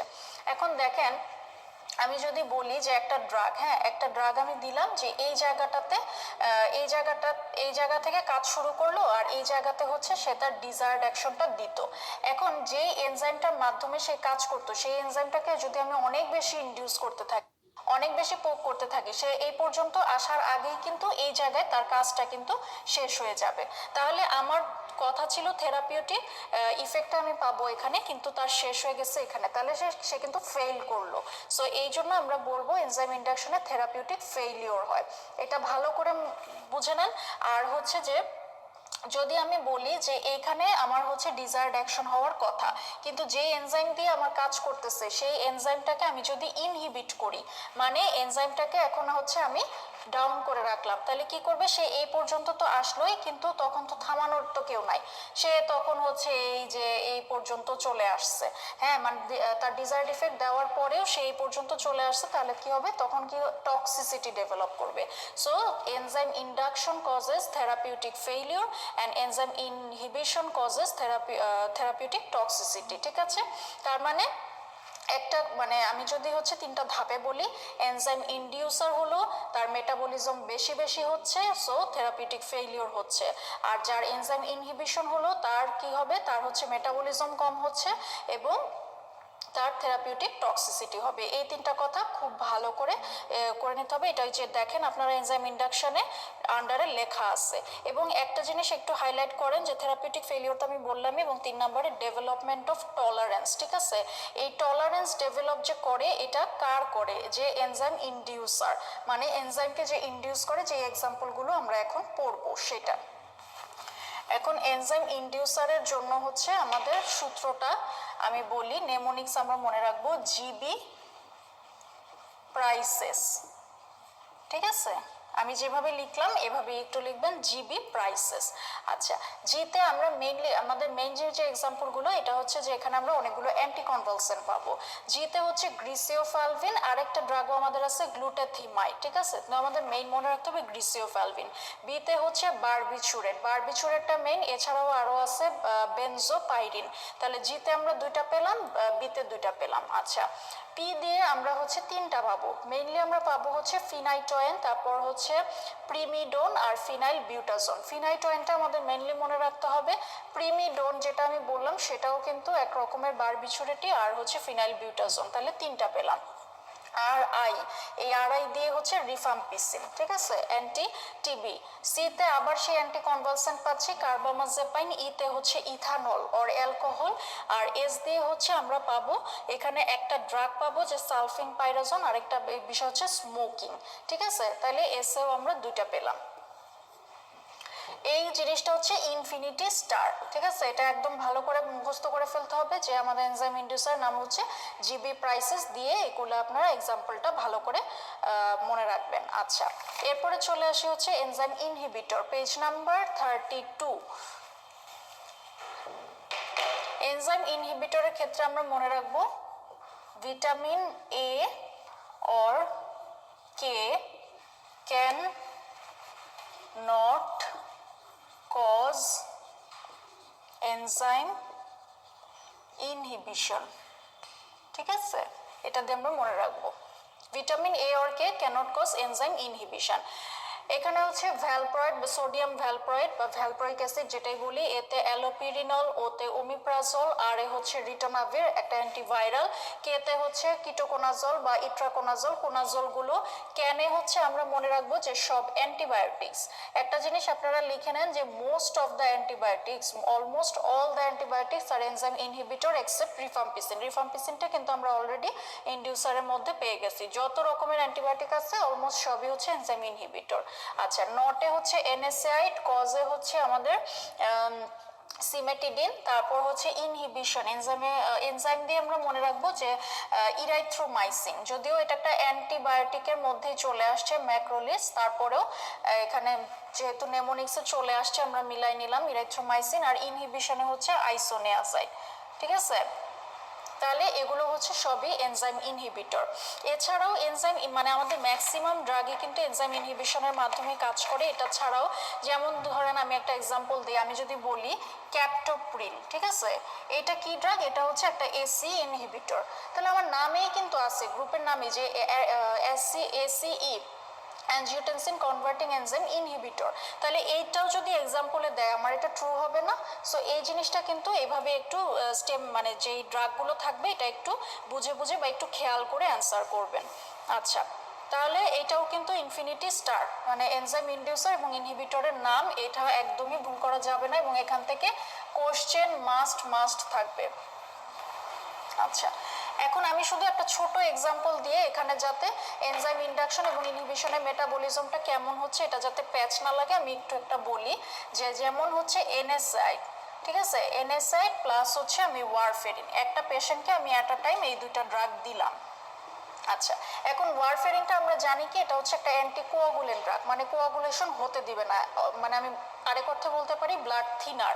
আচ্ছা, আর এনএসআইডটা আমি এখানে ইনহিবিটর হিসাবে নিলাম। আচ্ছা, এখন ওয়ারফেরিনের কাজটা কি? সে অ্যান্টি কোয়াগুলেশন করবে, মানে ব্লাডটাকে আমার থিন করবে, এটাই তো তার ডিজায়ার্ড ইফেক্ট। সাথে আমি দিছি কি ইনহিবিটরকে, সে এনজাইমকে ডাউন করে রাখছে।